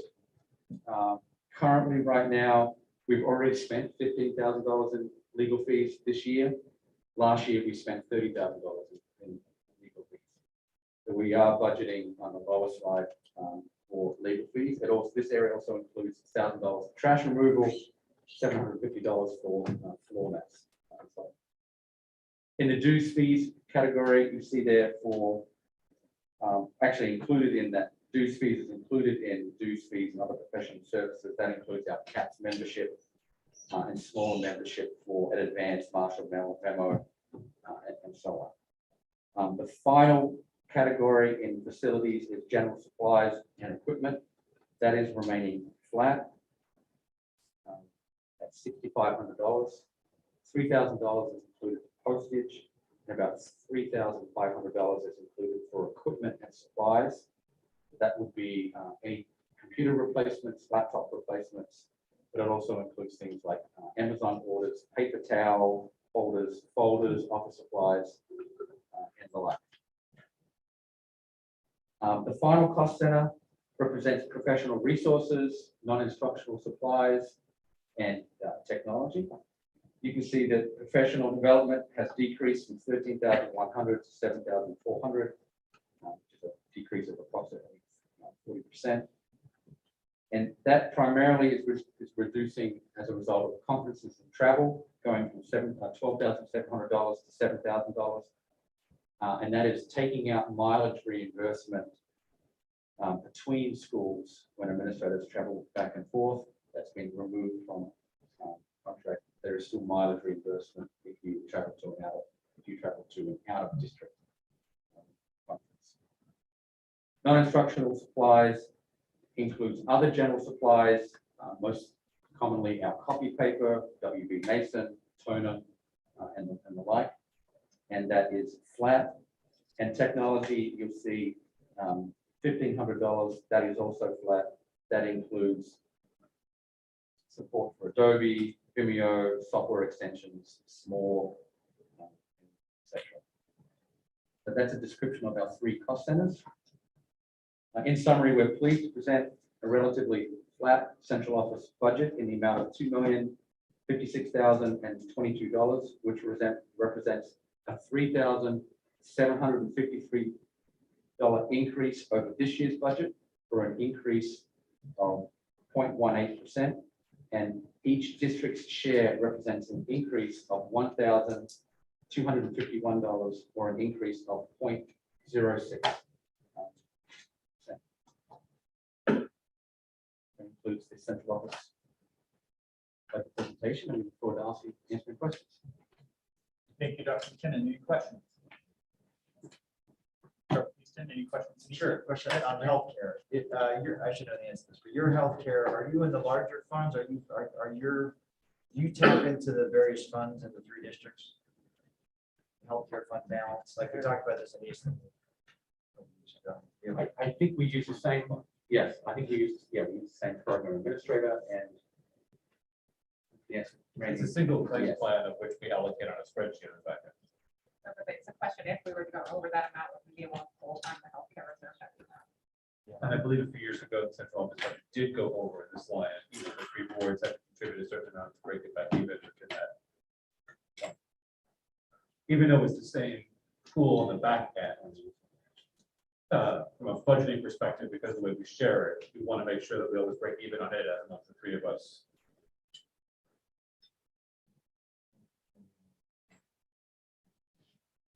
Does that help, Randy? Yep. Thank you. That answers my question. For providing the answer. Yep. Questions and red questions? Is there, did I miss something? Is there something with Social Security and Medicare tax where it went up that really should be netted with the other payments that are just below it? Are those, is that like an accounting change?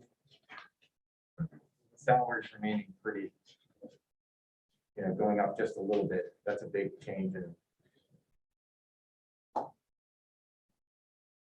Social Security and Medicare tax. Basically, was it misclassified last year? I'm wondering if there was some sort of accounting.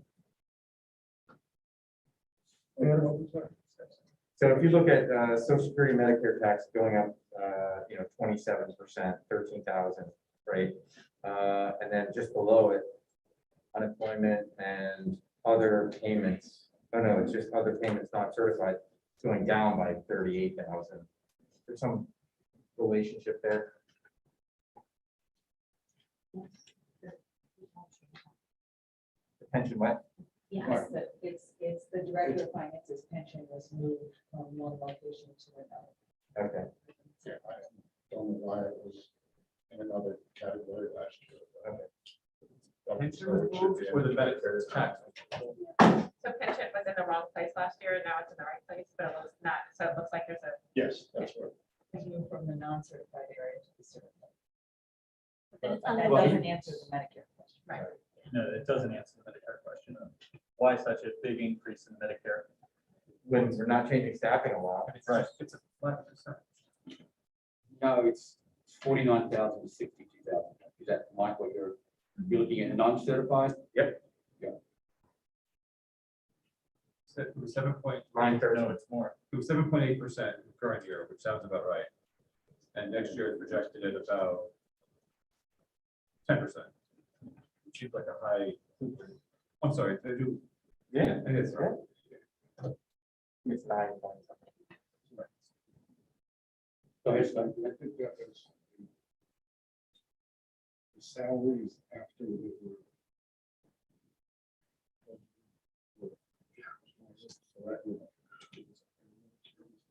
It's possible also there's there's a FICA cap at which point you stop contributing. Was the FICA cap applied in the past and not applied in the budget this year? I'm just wondering. No, that could We be. have the same head count. Yeah. FICA cap.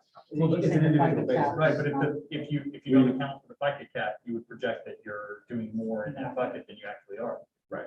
Then It's you will usually, it's usually by income limitation, so there's inconsequential differences between the salaries of the people that were used to be with central officers now, so it would have hit the cap, I think they all would hit the cap Right. anyway. So to Mike H's point, the relationship doesn't really make sense. unless think there's we're- something I think we're driven mixing two withholding. The administration salaries and the Medicare tax associated with that is one thing. But I think the Social Security / Medicare tax is only applicable to the non-certs, or is it applicable to both? Probably just not. I thought it was just not- No, I'm the only one in the certified that has both FICA and Medicare. I'm the Director of Finance and Operations. So, The other three, so really, the non-certified staff salary of 644 needs to be added to your salary, and then you take the Medicare number. And it looks like last year they didn't do that. And you've got a 7.8% out of the 629 in the current year. I'm looking at my formula right now and how I did it, and you're exactly right. And so this year now you take that 644, you add your salary, apply the 7.9%, you get 64, 62, and that's what the difference is. It's your contribution. Yes. Got it. And so what was presented is correct. It is absolutely correct. If You you're know, I think I spent 3.5 hours trying to figure out Yeah. why I couldn't get, Thank I you for couldn't doing tie that. that number out. Yeah. If you look at the tabs, so there's like a certified social security Medicare tab and a non-certified social security and Medicare tab. And it looks like it's double counted. So it's located on the certified social security and Medicare tab. That's 23,000, and then the tab over, it's the. Which is, well, I think the Medicare tax is just for the certified employees who don't pay the Social Security. So they're just paying Medicare tax, the 24,000 against 819. Then in row 13, whether it's Social Security / Medicare tax, that's only applicable to non-certified staff, plus Scott, who's counted the administration salary as opposed to the non-certified line. that make sense? Mandy check. I think, yeah, it does.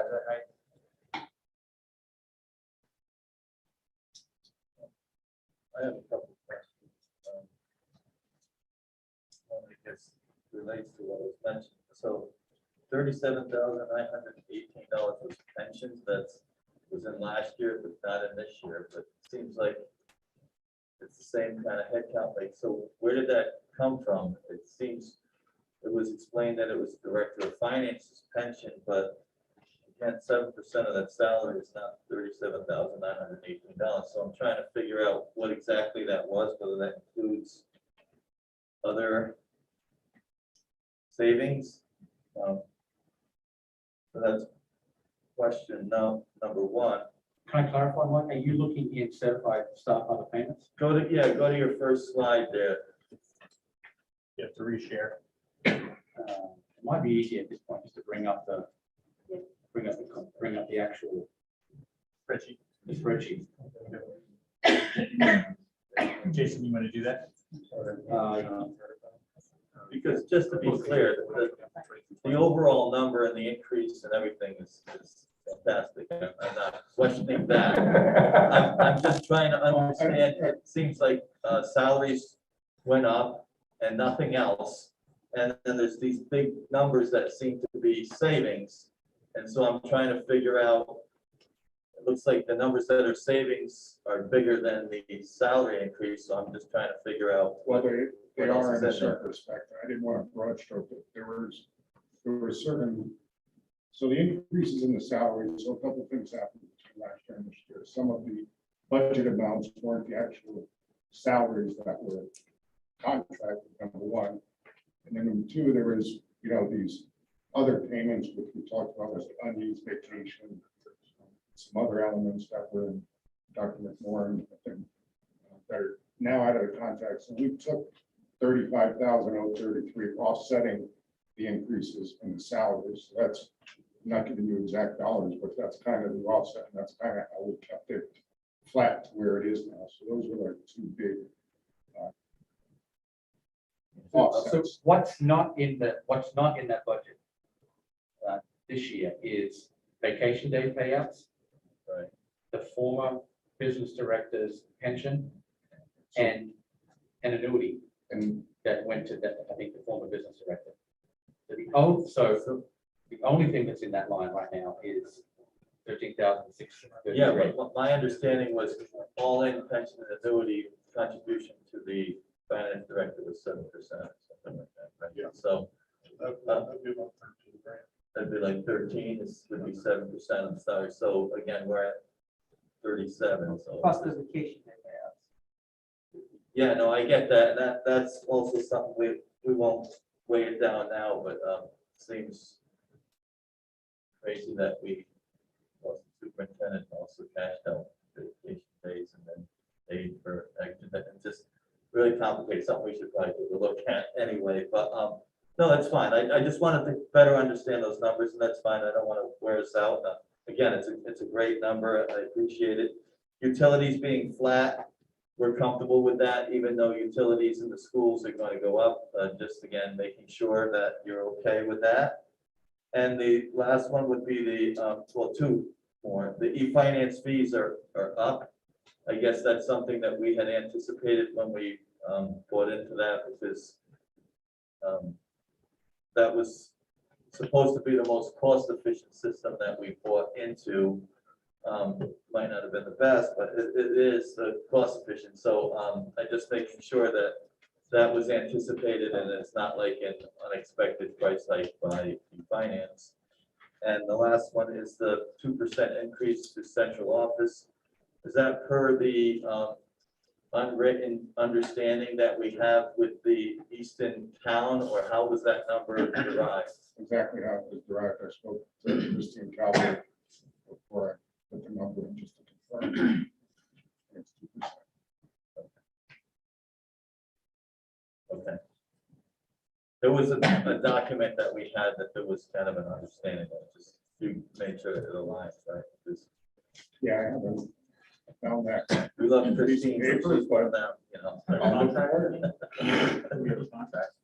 The lease, yeah, the lease, we had like, whether it was, It's a letter of GDP, or there was some sort of a Memorandum of factor or something. Sure. that Okay. designated that. We have But- rank control there.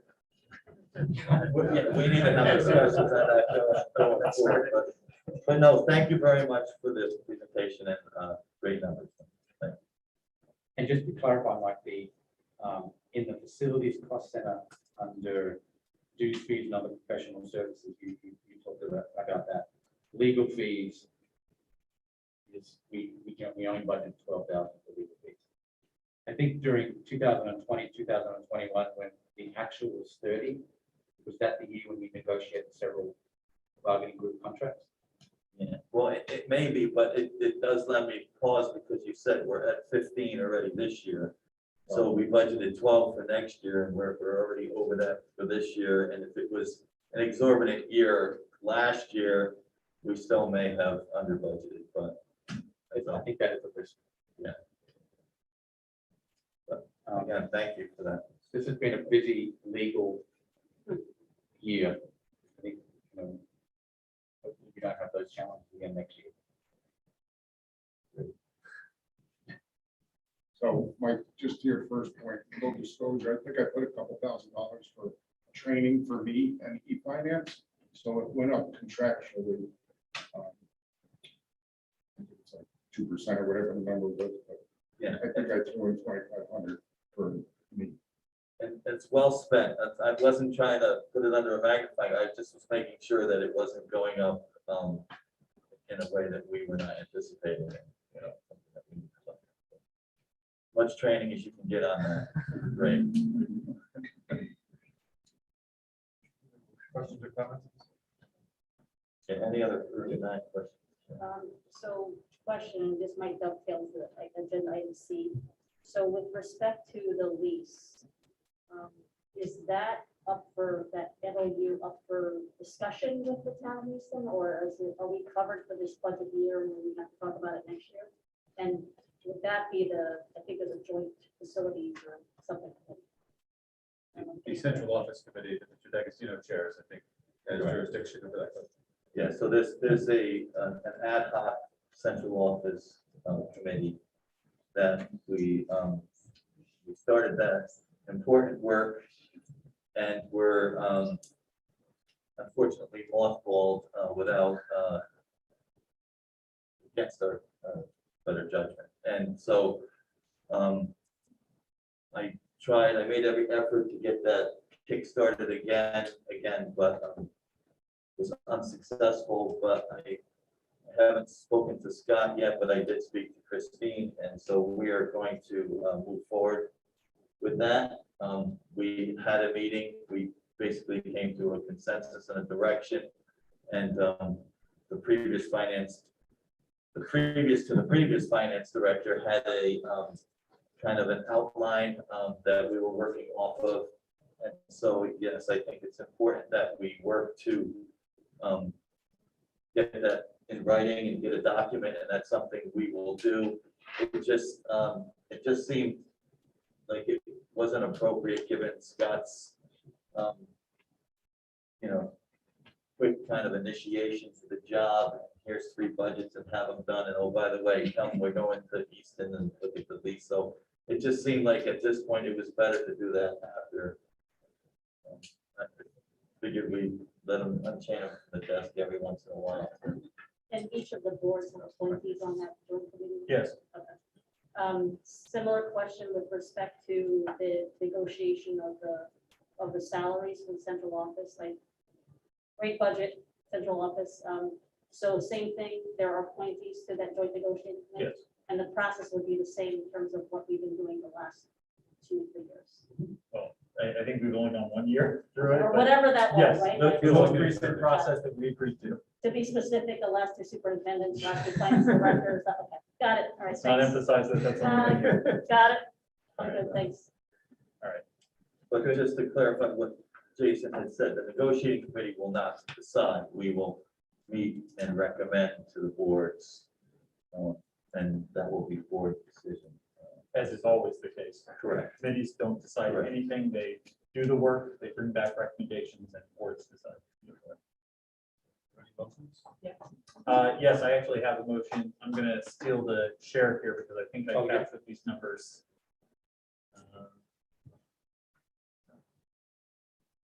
Went away, Brian, the icon went away.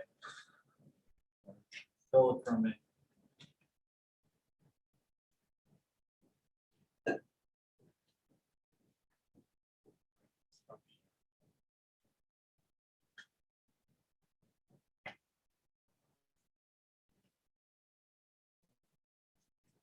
Thank you.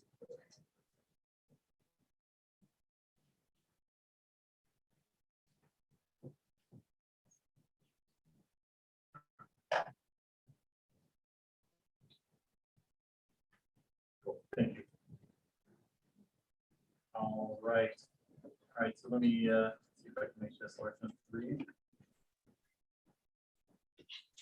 I think the possible motion here is that the Easton, Reading, Region 9 Board of Education approve the central office budget for 2022-2023 in the amount of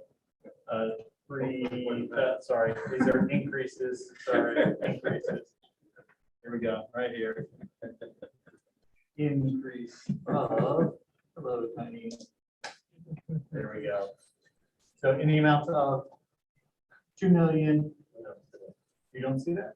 Hey, oh, you can't see it because I need to zoom in. Want me to put the slide up there?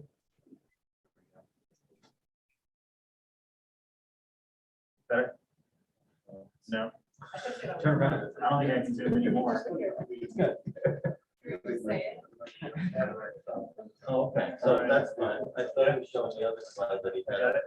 Yep. You're back to So this is the amount that we're looking to approve, right? $2,056,021.53.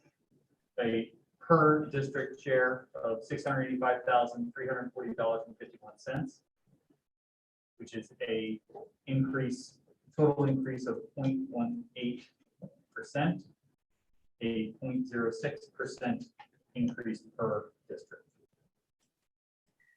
Back to the motion. That's the numbers that'll go in there, and I'll pop those numbers in there. Any questions about that? 0.18% increase for all of this. 0.6 per district, 0.1. Total, right. At the end of the motion, it says something about increase/decrease, but Yeah, we're actually making the adjustments based on what we just talked about here. So let's take, you want to take a minute and just write it out? Sure. What just happened? I just don't want to disappear. Stolen. You have the motion? Do you have the motion? No, I do not motion. Oh, okay, so I'll type it off the way on the screen there. Oh, You need the numbers? I do, that's what I'm looking at. Just write it there real big. There you go. Thank you. Well, John is talking just a technical revision issue. Previously, there was a motion in writing to amend a prior motion to strike paragraph 2. It ultimately became moot. But per Roberts, 3-1 to 2 fails because it is not a majority of those present. And it's moot now, but for the purpose of the minutes, it's available.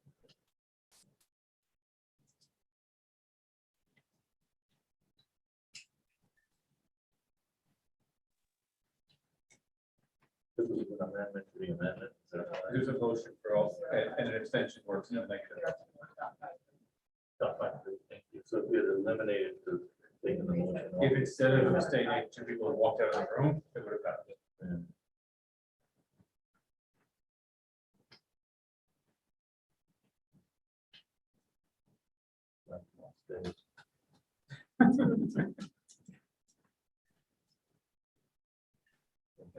Down there, and,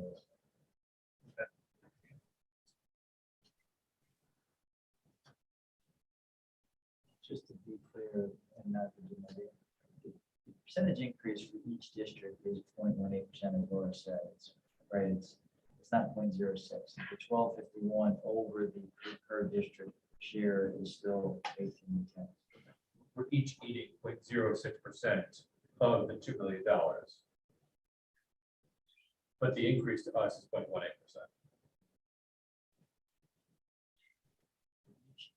Say that again? If you take 0.06% of the budget, that's gonna be our $1,200 each. And then summatively 0.18.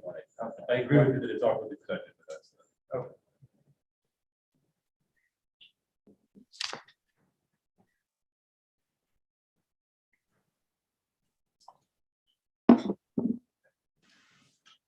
So numbers are on the screen. We see them right there. That the Easton, Reading, Region 9 Board of Education approve a central office budget for 2022-2023 in the amount of $2,056,022.53.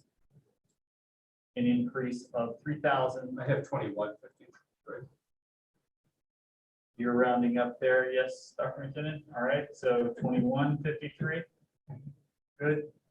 An increase of $3,753.53. Per district, $1,251.18. An increase of 0.18%. That motion is ready. Good. Rob, second, John. Do I hear the motion in Easton? I heard Jeff and Jenny. Region 9. Well, there's a second. Discussion? On the question, everybody, all in favor? Motion carries unanimously. Calling the question in Easton, all in favor? Motion carries unanimously. Region 9, all in favor? I vote yes. Good. Very good. Thank you very much, everyone. That will take us to 5C.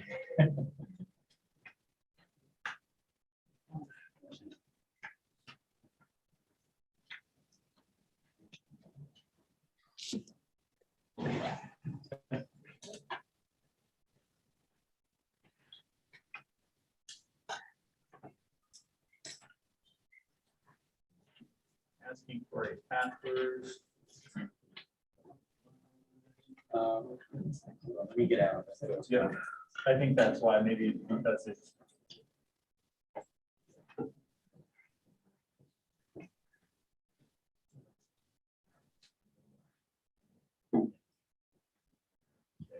Perfect. Thank you.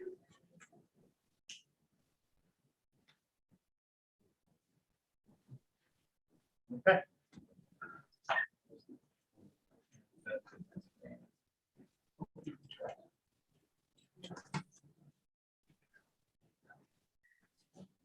John, could you share that screen with me? Because I have no idea what that is. Yeah, unfortunately, this computer, I'm not using my main computer. In order to screencast to these guys, I have to use a different computer. No worries, it's fine. Just tell me what it is.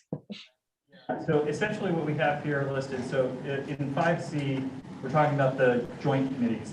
So I want to start with a sort of a little bit of a backtrack and thanking Dr. McKinnon for bearing with us tonight as we went through the various work that we had to do. I think we are a unique collection of districts. I think that's a fair thing to say. I think we are living in undoubtedly remarkable times. And I hope Dr. McKinnon will bear that in mind as he considers us and our partnership. Dr. McKinnon asked a couple of months ago that we start to consider our structure for joint committees and the opportunity to do our best to create efficiencies wherever possible. And so we started looking at this. And while I want to be as responsive as humanly possible to Dr. McKinnon and our other central office staff, I think it needs to be a deliberate process. And that process, I believe, starts with what are the existing committees? What do they do? How often do they meet? Who is a part of them and all of that? This is, as you can see, it's quite a collection. There are 10 joint committees today. 10 committees that operate in sometimes meeting ad hoc or as needed. Some committees that have regular schedules and regular meeting schedules and have been meeting for some time.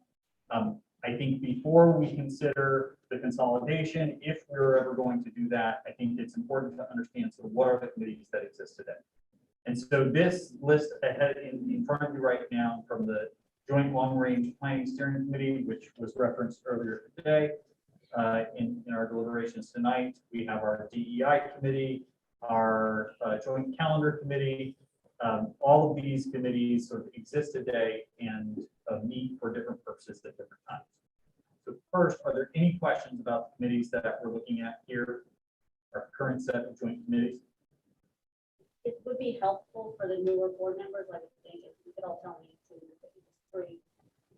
to just ground them in how, and remind me, quite frankly, how often or how recently they've met, and just to give a brief background if possible. Sure. So I swear we didn't rehearse that. But I did anticipate that there might be some questions about like, okay, wait, what is that? How often? Type way slower before. I'm going to leave the door wide open to anyone who says, hold on a second. The central office ad hoc committee actually doesn't need ad hoc at all. They need on this, like, I'm absolutely open to that. This is based on my best understanding of this and open to any input from anyone here who has the institutional memory to enhance this. So first, the Joint Calendar Committee, their main purpose is establishing the academic calendar. I believe they meet annually. And I think they try to set the calendar for sort of 2 years ahead of time. And I think there's a meeting that needs to happen actually in the not too distant future to make sure that we have 2 years worth of calendars ahead of us. Mike, you were shaking your head. Is that not quite right? That committee usually meets once every 2 to 3 years, and they usually set a 3-year calendar. Sometimes we've done a 2-year calendar based upon what the administrative recommendation is, but it's usually a one-time meeting every. And try to put it out 2 years so you have 2 years at lead time. If I recall, it's usually in January. We bring a recommendation to this meeting basically to set subsequent calendar. Okay, and we didn't do that this year. Do we know how far out we're currently planning? We have another year. Okay, so there's 1 year ahead of us right now, so we want to try to have it 2 years, so, okay, great. Central Office Ad Hoc Committee, consider central office location related questions. Is there more than that? For that? No, okay, and that's ad hoc. Diversity, Equity, and Inclusion Task Force, review, advise on broad range of DEI related topics. That they have a regularly scheduled set of meetings that are currently on a quarterly cadence. Yes. I do recall though when the DEI was constituted, please tell me if I'm wrong, that in that context of discussion, we may decide to recommend to the board different frequency. Joint Food Services Committee, recommend a food service provider / contract. Is that accurate? Yes, that has been yearly for the last 7 years because of what the contract was 7 years ago, which was a 1-year contract with 4 renewals, and then we had COVID, which extended it for 2 more years. But we're in the process now of sending out RFP. It's currently up to the state being evaluated. We also did a survey of parents in all 3 districts and got some feedback from them. And so we'll be planning a meeting very shortly to review that documentation and to look at the RFP when it returns. And then we'll be able to make some decisions. Last time we did this, we had 3 vendors that showed an interest, and we took all the vendors at the same time to every one of our buildings, so they can see what the facilities were in each building, because clearly they're different. And out of those three, we got two proposals, and we'll try to try them. We're gonna do that again very shortly. Thank you, Jeff. Joint Long Range Planning Steering Committee. Align strategic objectives across districts. I don't believe this committee has met recently, and I think there may be some need for it too, based on changes to enrollments and the longer term picture of what we're getting in terms of projections. So there may be some need for us to just take a look at the numbers that we're seeing and decide whether or not there's something that we need to do to allow for what may be an increased enrollment in the next 10 years or so. Good question. So does each district has a long-range planning committee, and then we have a DR9 joint long-range planning committee that's separate from the other two? On any one of these, each individual district could have an individual committee. So for instance, there's a joint transportation committee that is here, that is a joint entity. There is also a transportation committee that exists in Region 9. There is no transportation committee that exists in Easton, however. And it's, I think probably at the high school, there are different needs and, sort of more complexities to the transportation. And so there's specific issues that they would deal with in that context. That then when we come together, we would be talking more, as we see here, about the contracts and the providers in that sort of joint session. Okay. Joint Health Insurance Committee, I knew the least about this, but as I come to understand it, was reviewing and understanding healthcare considerations that involve across districts. The choosing Brown and Brown. Yeah. So there's finding the company that's going to be our representative. And we had, last time we did that, we had a couple of different show up, and there was a bidding process. Okay, so very similar to food service, and I suspect transportation. Okay. The last time I recall meeting, Jeff said, is that probably after the bidding process, there was, I want to say 3 years ago, we contemplated, the joint committee in place contemplated whether or not we would reconsider self-insurance. So that was on the table. Ultimately, at that point in time, there were, it was determined that it was cost. It was actually still lower cost for all three districts, both towns, to keep our self-insurance structure in place. So that was the last time I recall that. Feels like that was about 3 years ago, and that was the cadence that Brown and Brown said they bid out the whole program every so often as opposed to bits and pieces of it, so that might be a near term. Okay. The Joint Negotiating Committee, that is to recommend contracts, hiring processes for senior employees. I think it's fair to say semi-annual, but it also is an ad hoc thing where we would meet as the need arises that the new senior personnel come in and contracts need to be considered. Joint Policy Committee is to align board policies with applicable law. That currently has a regular meeting schedule, meeting every week on Friday. But yes. Just regards to the description of the Joint Policy Committee, it says align board policies with applicable law, which is a very specific charge versus formulate policy for recommending to the board. Is that charge of that committee specifically to align policies with applicable law, or is it in fact broader than that? I think it's, when we think about the job of any committee, it's always making recommendations to the boards. With the exception of perhaps curriculum committees, I don't think any committee is entitled to make decisions outside, other than basically we are deciding to recommend this to the boards. So every one of these is meant to be sort of in general, what's the work that they do that they then take to recommend to the boards. So in this case, aligning board policies with applicable law is there's new law, there's sort of changing law. How do we make sure that our policies are reflective of what's in state statute, what's in federal requirements, et cetera, et cetera? And that work is sort of the sort of joint committee working together to come up with that, that language. Ideally not from scratch. Ideally, we were in the past, we worked from cave model language. We found it was, thanks to the insights of Dr. McKinnon, it's more verbose than it needs to be. It's not necessarily particularly clean when we go in and look at it. There's oftentimes typos and all kinds of issues. And so the desire is to switch to the shipment improvement model policies.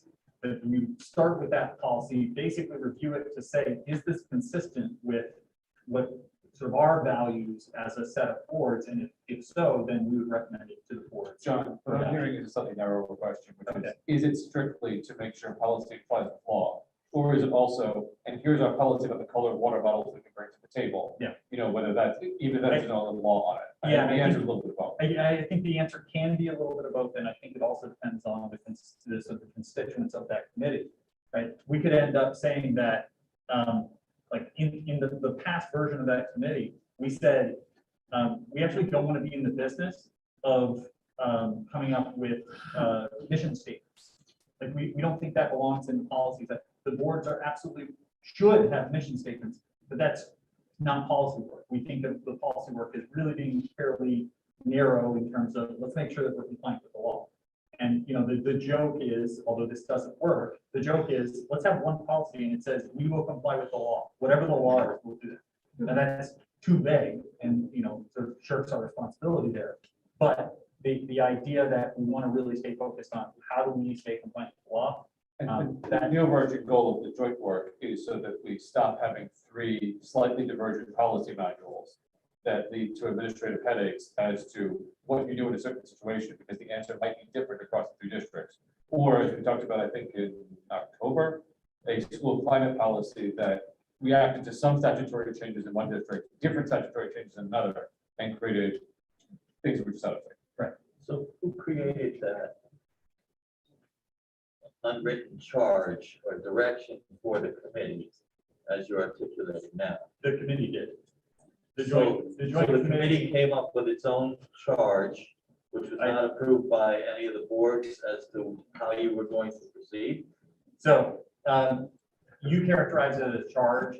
What I was referring to is, we decided how we thought at that group of people at the time, who was Maureen Williams and Chris, myself, and Gwen Denning.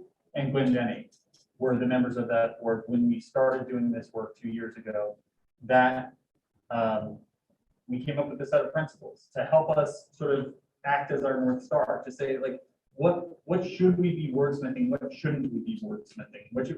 And as we did that work, we came up with a set of principles, which we then shared back with the board at the next meeting. Because I'm not aware. I that don't there was remember ever if it was, any- I don't anything like that. remember if it was voted on. I don't think that the principles of how a committee is going to work is the kind of thing that generally is voted on. Well, but it seems to conflict with the standing charges of the individual board policy committee. Mike, In other why words, don't the we- Region 9 policy committee clearly states that the committee shall review policy recommendations from the superintendent of schools on an ongoing basis as needed and in accordance with statutory requirements. It does not say that committee members will decide which direction to move in policy and which policies to review and how to align them. This seems to be very clear that it's led by the superintendent of schools. And so what you're articulating seems to be deviation from that was somehow decided in a committee meeting without consensus of the boards. Yeah, I think you're wrong, and I think you're intentionally mischaracterizing it, but that's okay. If you Jen want, has we her can, hand up. I'm sorry, Jen, go ahead. It's 10:19, and I just want us to refocus on the purpose of going through this list. Like, what is our goal for this evening in looking at this? Is it to restructure, to hear Dr. McKinnon's recommendations of how to pull this together and make it more streamlined? Because if I'm looking at the times that these meet, it doesn't seem like it's a exorbitant Right. dedication from all parties involved, but if there's a benefit to reorganizing this some way, and that's our goal tonight, then I think we need to come back to that. Yeah, I agree with that. And the goal is people need to know first, what are the joint committees that we're even talking about? I think before there was a sort of nebulous, we should have fewer, but do we, right? And I think the first question is, what exists today? How often are they meeting? What kind of work is actually being undertaken in these committees? So that's the goal. It wasn't to debate the existence of any of these. I think we can document that each one of these exists and has operated. And I think we all either have experience in working with them or have been a part of their creation or any number of other scenarios. I don't think there's any doubt about that. Is that the limit to what you want to accomplish from this tonight, or is there a second? I simply want everyone to know what these committees are and what they're for. And then I think the next step is to talk to Dr. McKinnon about his recommendations, or if there are any recommendations after that for consolidation, that will be the next step. And I don't think that's the kind of thing that is urgent, because I don't think there's anything on here where we say, well, we're having 15 meetings a week, right? I do think, though, that we should give consideration to Dr. McKinnon's ideas about how we can improve operational efficiencies, which is not something that we've necessarily been very thoughtful about in the past. And I'd like for us to be intentional about it. Let's do this on purpose so that we can keep good people focused on the important work that they should be doing and not sitting in needless meetings or anything like that. Right. We are 3 from the bottom, moving on to Joint Transportation Committee. Obviously, the most important committee, Randy. I'll accept anyone's resume. Recommend a transportation provider contract instead of fair characterization. Thank you. It's adequate. I know you provided more detail, but limited space here. And then finally, the ER9 Joint Wellness Committee to ensure compliance with nutrition and PE obligations / policy. So that's, yeah, so that actually means twice a year. Twice a year. Thank you. All right, I'll update that. Randy, question, when are the bus contracts up for negotiation? In another year? I agree. Year 3, I think. I think we're in year 3. So it's 5 So we have to start talking We about probably it need now. to talk about it a year from now or 15 months from now. Yeah. So many of these do not have a charge. There's no record of any charge anywhere. Committees don't need to have a charge. That's a function of style, not of statute. Statutes don't say you have to clearly articulate exactly who's the member, how many members, how often they meet and all that. But it's a good practice. I would recommend that we endeavor to create charges for every one of these and make sure that we're clear about what's their scope, who their, sort of what their constituents of their, or the membership should be, et cetera. I'm not suggesting we do that now, but I think it would be a good, responsible thing for us to do. But just to clarify, when Jenny asked what we want to get out of this, what I want to get out of this as an individual board member, one board, is clarity that they exist, which I believe they do, whether by practice or charge or whatever we've done in the past, and that there isn't any reservation among this current set of group of board members, which is different, that in the absence of streamlining committees, we can still operate under these. That's honestly, I'm looking for clarity personally. Yeah, I agree with that as well. I think that the work of the boards has to continue until we refine the way that the boards work. And until that time, it is the status quo, which is these committees plus the committees that exist in all three boards and on themselves. The fact of the matter, as Dr. McKinnon is learning through this process, is that there are 21 board members with 21 different opinions and 40 committees all pulling in different directions. We talk about how these are 3 independent school districts and independent boards that all have sort of their feisty sense of independence. And we see on the face of administrators what the feisty sense of independence does. The reality is that we are far more codependent than we are independent. And I think the more we get in the habit of doing good work jointly, the better the outcomes are going to be across the board. And so I'm glad we're having this conversation for the purpose of making sure we're all on the same page as to the areas in which we've already agreed to work codependently. And as a roadmap for how in the future, perhaps in May, we can talk about turning 12 plus 20 into 5 or 6 that have a more core function and can work collaboratively with the administration.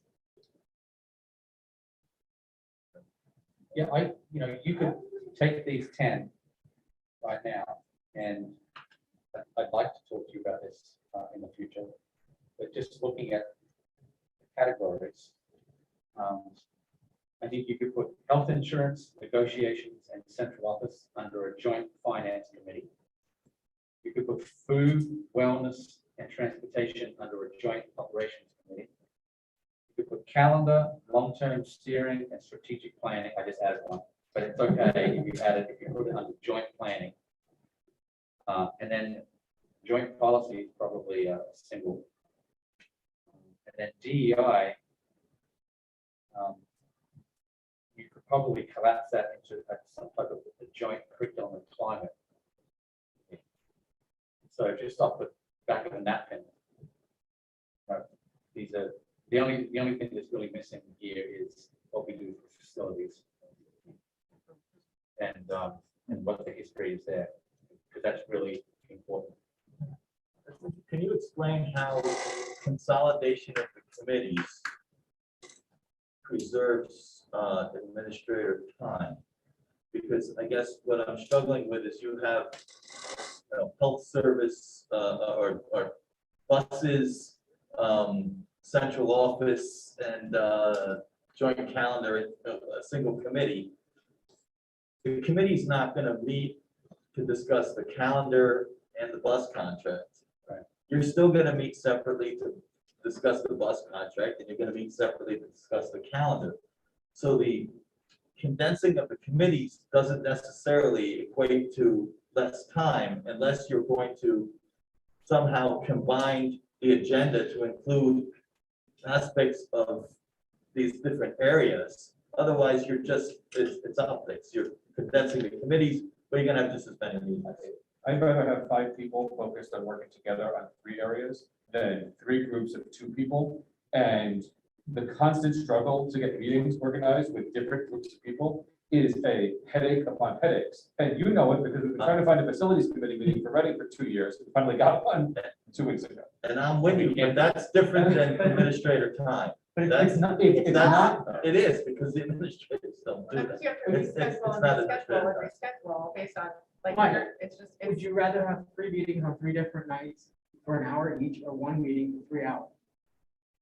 But you wouldn't have one meeting where you would talk about food service and transportation. Why not? I think to Chris's point too, though. We when talked you about have- that. Yeah, we talked about that. When you have one group of people who are working on 3 different things, they learn to work together and collaborate together, whereas if you have a mix every time, there's an amount of like getting everyone to up to speed every time, and you have to just see and can optimize work for that way.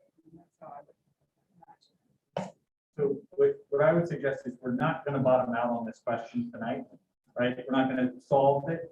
I think I actually understand what Mike is saying here about are you really gaining efficiencies? And I think the onus is on us to prove that that's the case. We shouldn't just assume, yeah, there's going to be magical efficiencies. I think we need to demonstrate, here is how it will create those efficiencies. And I for one, volunteer to do that legwork and try to sort of make that case. Sorry. I would also just say, I think if you align with some of these committees that have common themes, like Dr. McKinnon is suggesting, when you're negotiating certain contracts and going through proposals or putting something out for RFP, some of the processes are the same. So you actually gain efficiency in just having people going through similar processes and systems versus having to do, what's your RFP process over here? What are you guys doing over here? Oh, you looked at this vendor. Oh, I didn't know we had a contract. So just, you also gain efficiency, not just in meeting times, but in effectiveness of. Yeah. Well, and the other thing you have to look at, some of these have members of the public on it. Yeah. And staff, so again, if you're combining three things together and have a 3-hour meeting, you're gonna have various members of the public coming in and out unless we consolidate the public portion of it. Totally agree with that. Board member side. Yeah, and I think one of the things that this does is it forces a mindset of intentionality. If you're going to have this one meeting, well, okay, have we done that? Have we checked over here? And like, it forces you to say, could we be doing something with this contract or that contract right now? And if you could be, but you would otherwise be putting it off, that intentionality makes major dividends. We have a habit of creating committees, getting really excited about them and then forgetting about them for a long period of time. Or having committees that literally only have a job to do every 3 to 4 years. Right. And so by the time you wake up again, it's who are you, what are we doing, how are we doing? And this concept of, we are the committee that does the RFPs, and every year there's at least one RFP or 2 RFPs. To Devin's point, we're just sort of in the group of doing that, and it's just a different topic. Yeah. So I don't want to belabor the point, and, you know, I know we're not going to bottom out on this, but I hope that we will have a sort of joint sense of commitment to continuing to explore this in a, you know, with the goal of, let's try to realize some of these operational efficiencies. And if it's not here, maybe there's another thing or things that we could be doing that could make all of our lives better. What would the next steps be?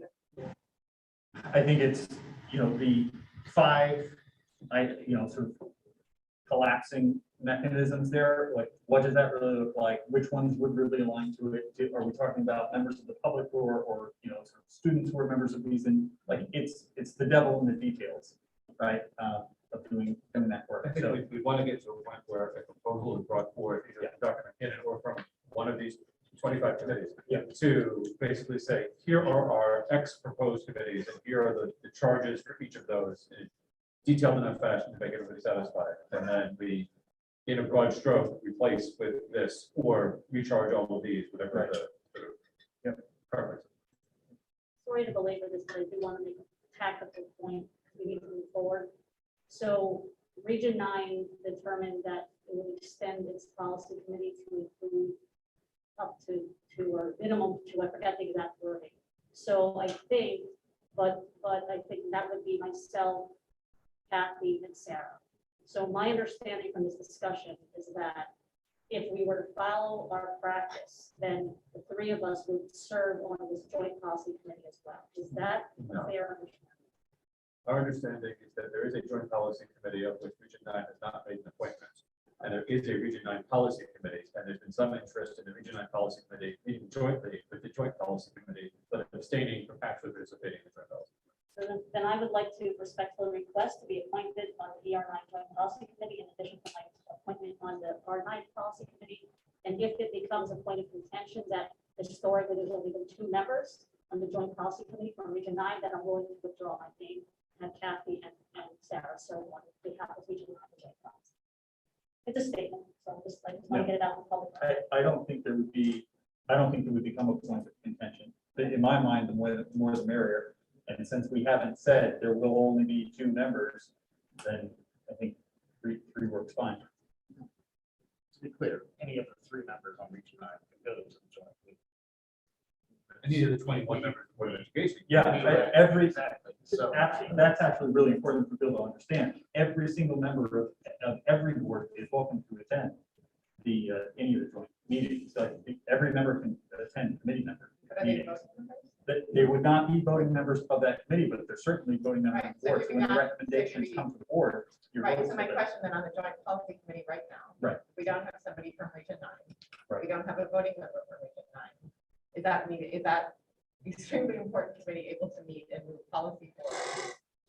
because policies come back to the board to. Right, but And so like does there would every- be a recommendation, right? We have, so because there is a non-appointment, technically we have quorum with just members of Reading and Easton. We have refused to meet, even though we have quorum, because we believe it would be wrong for us to meet as the joint policy committee without representation. I think there needs to be a broader discussion about this committee, and again, even to your interpretation, because a quorum of what? You don't have a composition of the committee ever listed, so You're just generalizing and saying it's It's been the, posted for 2 years. It's been posted for 2 years. Attendance were made 2 years The ago. composition is not a function of any kind of charge. That's not how it works. and again, I think the most important aspect of this is that if this conversation is really about preserving administration time and kind of being more efficient, we have to acknowledge that, there are different types of committees, okay? So there's standing committees, there's special committees. This one is kind of falls in the middle. But what I would say is this: an hour a week, being conservative, because those meetings probably go more than an hour. They do not. Let's just, so an hour a week, I'm giving you, it's an There hour a are week. 2 years worth of videos Again, that you can watch to see. I'm giving you every that. hour It's we an do. hour a week. Gentlemen. I Let's think just we've say it's strayed 40 far weeks. From our goals for the evening. Is Understand. there a way that we can reorder this discussion for the rest of the evening so that we can? I'm fine moving on. If you're gonna address the question and you're gonna make statements, then you need to have an inclusive conversation. You can't just cut people off once you have made your statements and you're ready to move on. But I'm fine with moving on at this point. I would agree with Jenny that we're not going to bottom out of this, but I would like, for the purpose of the public record, that Region 9 decided not to appoint members of Region 9 to serve on the Joint Policy Committee. That's your interpretation as an individual. It's an board member, absolute you're certifiable entitled to fact have that. that the Region 9 Board of Education Chairman is declining to appoint any of his members to the Joint Policy Committee. And again, that's your opinion as an individual So board who's member, your you're point? entitled to that. If you want to have a discussion relating to the policy committee and to the efficiency and to the drain on administrative time that's going on for the past 2 years with absolutely no progress, I think that you certainly, have that discussion if you want. Let's have the discussion. Tell us what we've done for the past 2 years. Why is it one of the most effective committees? All right, point of order, let's move on. Can we move forward? Yeah, I'm happy to move on. Just to say that making policy is important. Number 6 is There's joint two. board. I think that takes us to, what's that? Joint board committee report. Anything Would for- you like to report about the policy committee, John? Yeah, nothing to report on the policy committee. Thank you, Chris. Devin, anything for DEI? We met in a special meeting to appoint a chair. I was unanimously appointed chair, and we, at that point, were able to create a calendar for this year. We moved the calendar from monthly to quarterly, with the understanding, as Cheryl noted, that we could add additional meetings if needed in our next meeting.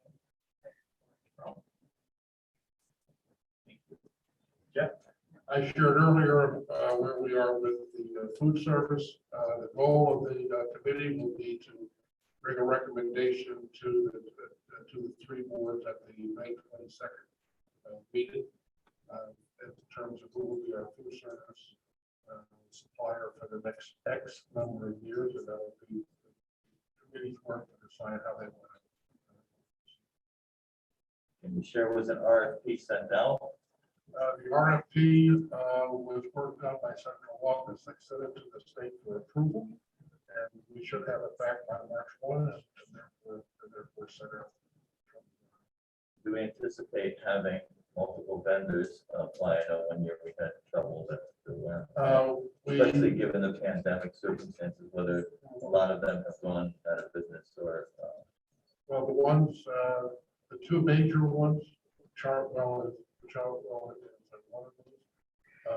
Our expectation is that we would have at least 2.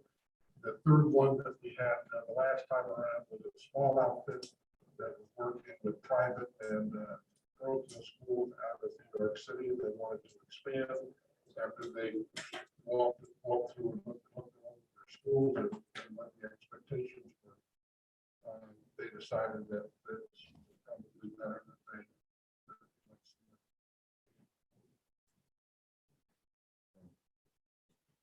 Randy, anything for?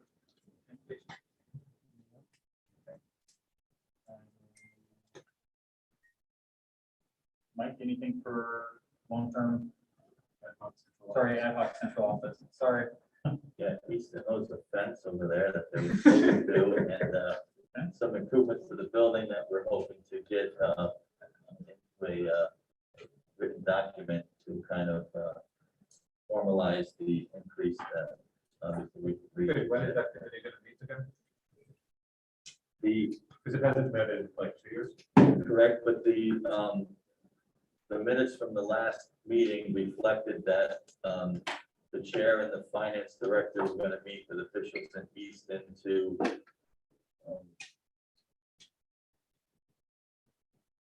get a signed agreement based on the outline that the committee had approved, based on the recommendations of the finance director at the time. And then that agreement will be brought back to the board. Correct. Obviously. On or before 2058.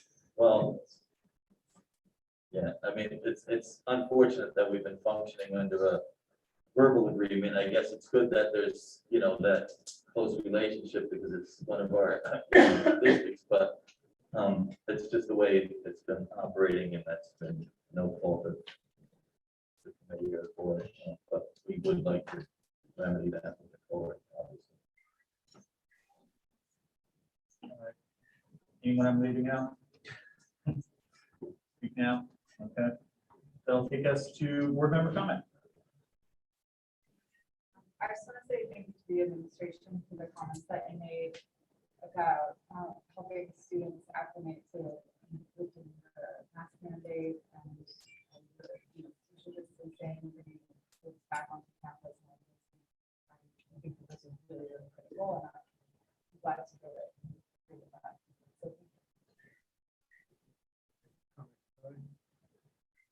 I have a couple of things to say. In our conversation about policy and the mask mandate, I did my best to be deliberate about keeping this about governance, not about operations. I wasn't always successful, but I did my best to sort of hold my thoughts about the operational effect of a mask mandate until now to divide those two issues. Suffice it to say, I'm tired of masks. I'm tired of social distancing. I'm tired of COVID. Everybody at this table is. The fact that we're all tired of the pandemic does not mean we can simply end it by turning off the television when the movie is boring. It takes a collective effort of our society, which our society has largely refused to end the pandemic in a way that limits its most destructive effects. Sadly, self-interest clothed as freedom and unfettered personal liberty has been valued over the well-being of others, such that even mild inconveniences have been deemed too much to bear. Sitting in this seat for the past 2 years has been an extraordinary challenge. School leaders, most especially superintendents and board chairs, have been thrust into meetings and decisions for which we have no training.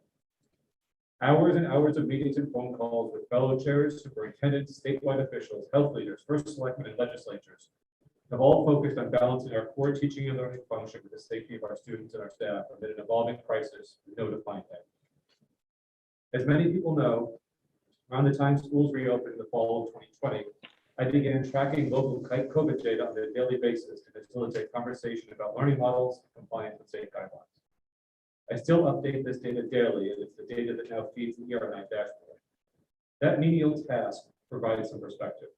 It details just how many friends and neighbors are dealing with COVID in their homes right now, the rate at which it spreads, and the number of lives that it is claimed. It also continues to remind me that this isn't over. I want it to be over, but it's not. Even with the Omicron wave largely subsiding, community transmission continues at a red alert level according to state guidelines. And that's only of reported cases, which we now recognize are well underreported with the rise of home testing. The test positivity rate is as high today, February 22nd, that it was in the peak of the surge last winter in January 2021, when our schools were fully closed and remote. The state also publishes data on vaccination rates, and I follow that closely too. We like to use our District A peers as a reference group, so I will also. In District A of the 8 towns, our senior citizens over 65 years old rank 7th and 8th out of the 8 towns in District A in vaccination rates. The same is true for ages 45 to 64. Our 25 to 44-year-olds rank 2nd and 5th. We're last among 18 to 24s, last among 12 to 17 by a wide margin, and also last among 5 to 11. On a statewide basis, we're at best in the middle of the table. It is worth noting that we have an entire population in our elementary school who remains ineligible to be vaccinated at all. So I find the exhortation from state leaders to just get vaccinated if you're concerned about infection to be at best tone deaf. We collectively have an obligation to keep our schools safe. We don't have an obligation to solve for every single risk though. Playground injuries are a fact of life. But we should not rush to stop mitigation of COVID risk while transmission remains high. It's an easy way to placate people, but in the current climate, that's the only apparent basis for such a decision. Personally, I care more about the health and safety of this community than our governor's reelection. The state has effectively cut the cord at this point and declined to provide measurable guidance for how to navigate masking rules into the winter, Dr. McKinnon mentioned tonight.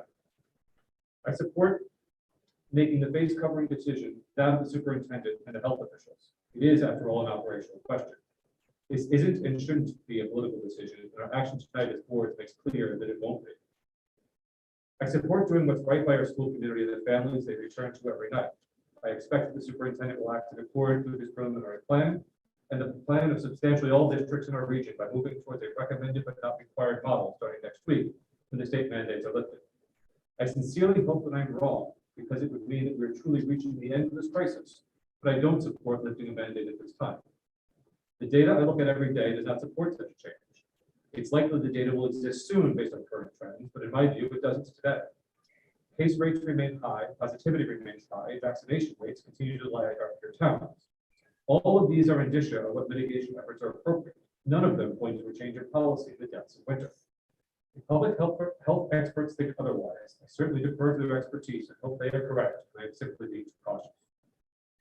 Every day when I look at the data, I hope to see 0 new cases.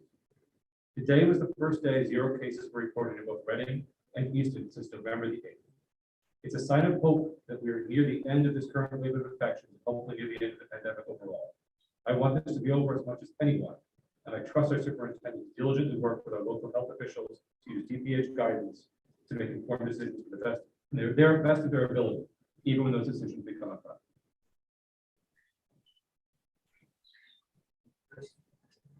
Any comments, Easton? I just want to make a comment about why I didn't want to discuss the policy and the possibility of having a first reading tonight.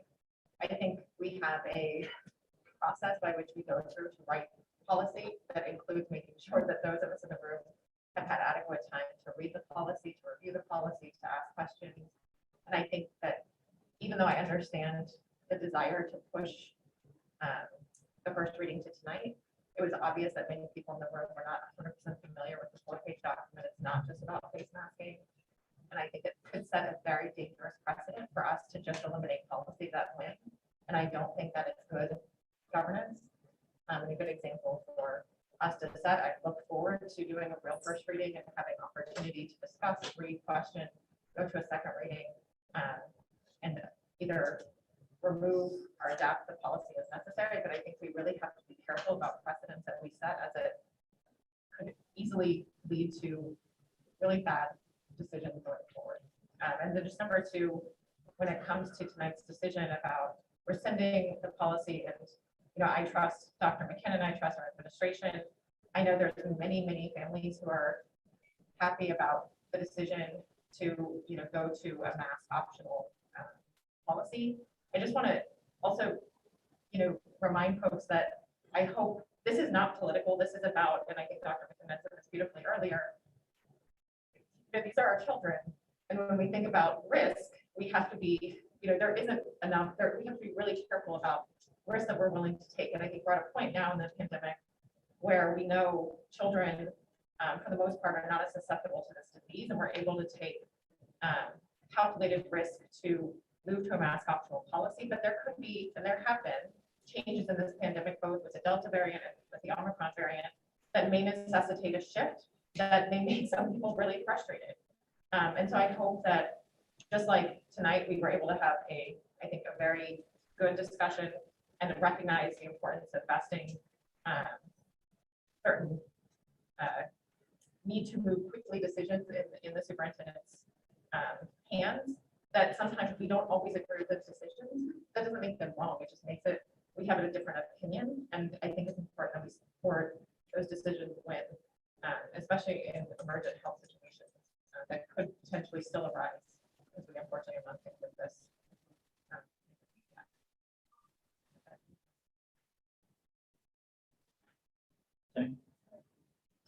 I don't think the decision that we made tonight about lifting the policy. Rescinding, thank you. Suspending. Rescinding the policy had anything to do with linking. I think we're responding to changing information, we're responding to a changing disease. And for me, as a Board of Education member who is concerned with the educational, social, emotional, and appropriate development of our kids and thinking long term, that we're weighing priorities. There's risk, and then there's what does the future look like based on the decisions that we're making, the protocols that are in place. How is that going to impact our kids now, today, 5 years, 10 years, 20, 25 years down the line? I think it's a much bigger picture than, you know, people standing up at the podium saying, "Hi, we're right now." I don't think we made a decision tonight to play people. I think that's a huge that's a very much an oversimplification and mischaracterization of the collective decision that we made this evening. And in my view, there is risk, there is always risk, but rescinding the policy at the local and the state level puts the assessment of risk in someone else's hands, right? It's a family's decision now to decide, all right, what risk are we willing to accept as a family based on our personal and specific circumstances? It's just a very different way of looking at it. You know, red levels now, red levels before, it's not apples to oranges. Anyway, that's really all I wanted to say. Thank you. Region 9 will start very late. I do also want to add to comments that have been made. It's also the responsibility of the superintendent to look at for staff, all of our students, teachers, to make sure that there is not too great of a risk to them as well. Because without the educators, we have no education. So I just don't want that to be forgotten in our discussions. Karen, I'm going to jump to you because you're on the screen and I'm going to forget you if I don't do this second. I just say I appreciate, you know, Dr. McKinnon's explanation and an understanding of what an awesome responsibility it is to be responsible for other people's children. I think every member of all three boards absolutely throughout this pandemic has based their decisions on the data available and the information that we were given. And at no point did anyone, you know, think that we were doing anything other than what was the safest, best course for our children. So that's all I would like to say. Thank you. I just once again want to say thank you as well. I can't imagine the weight on your shoulders, which is way more than the weight that we may carry on any given day. So thank you again. And I'm glad that we were able to come to consensus. I also want to draw attention to the fact that there's probably going to be a real need for us to extend grace to each other, which is something that has been really hard, I think, over the last 2 years. There's been a lot of divide, and I think there's people who are still going to be scared, people who are still going to be concerned because their children may have asthma or other issues, or, you know, and I think that what we can do is be good neighbors and try and continue to take care of each other the best way that we can and look out for each other. And it's hard, but we have to keep trying.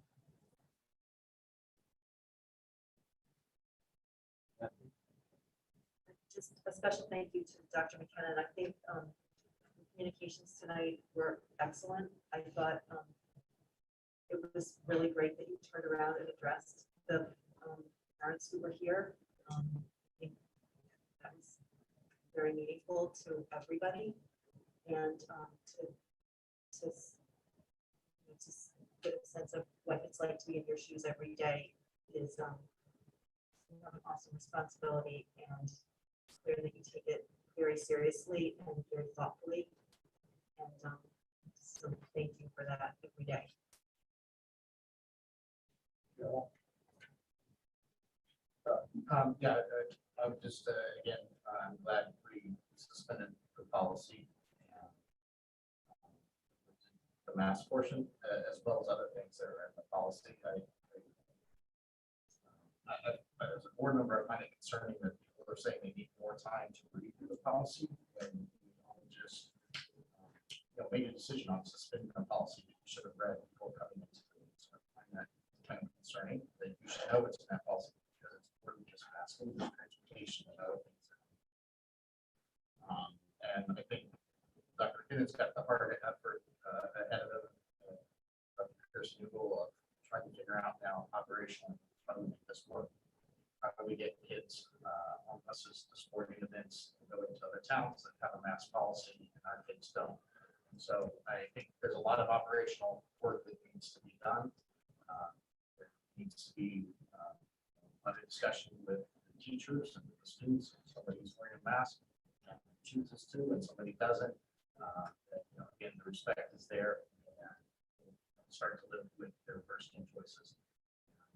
Just providing guidance on some items that parents are going to start asking about. Take the yellow line up off the floor right now? Probably not. But do we need to change the schedule and the lunch periods right now? Probably not. I need to prioritize and figure out to get back to the public what things are different and which things are going to be in place. Because a lot of that stuff is in the policy that is there, and then there's operational stuff outside of the policy. So I would also reiterate a lot of what Sarah and most board members said, that I appreciate that thoughtful conversation here, which was oddly easier than the policy committee discussion. I do think it's important, and I have stressed throughout the entire pandemic that we continue to look out for our neighbors, for our friends, for everyone through this, and respect each other, and whatever our preferences are. I do feel that I disagree that moving first reading to annul the policy was somehow, out of step with what would be typical procedure. As I stated, we do have advice of board counsel that the policy that is in place is extremely flawed and should not be continued. Yes, and that we, if we were going to ever enact another face masking policy, it would not be that way.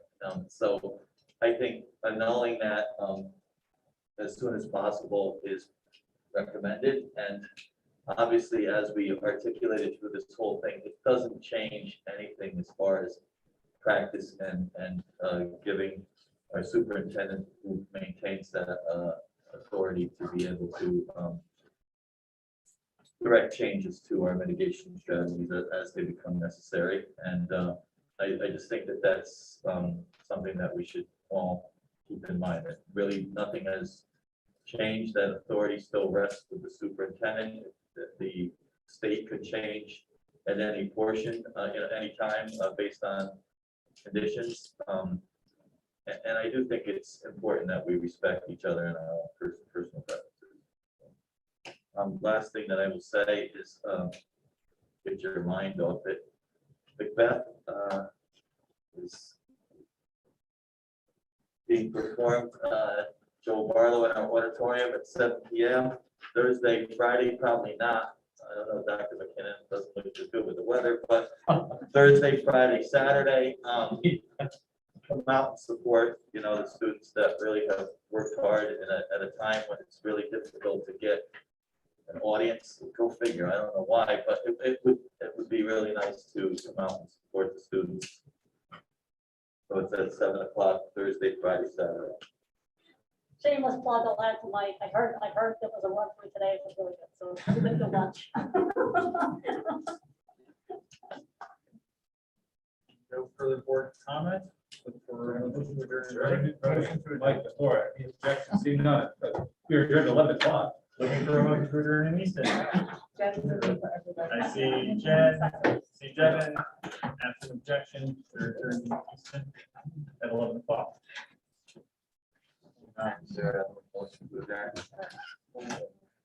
Jen, Sarah, and Mary Lee, any objection?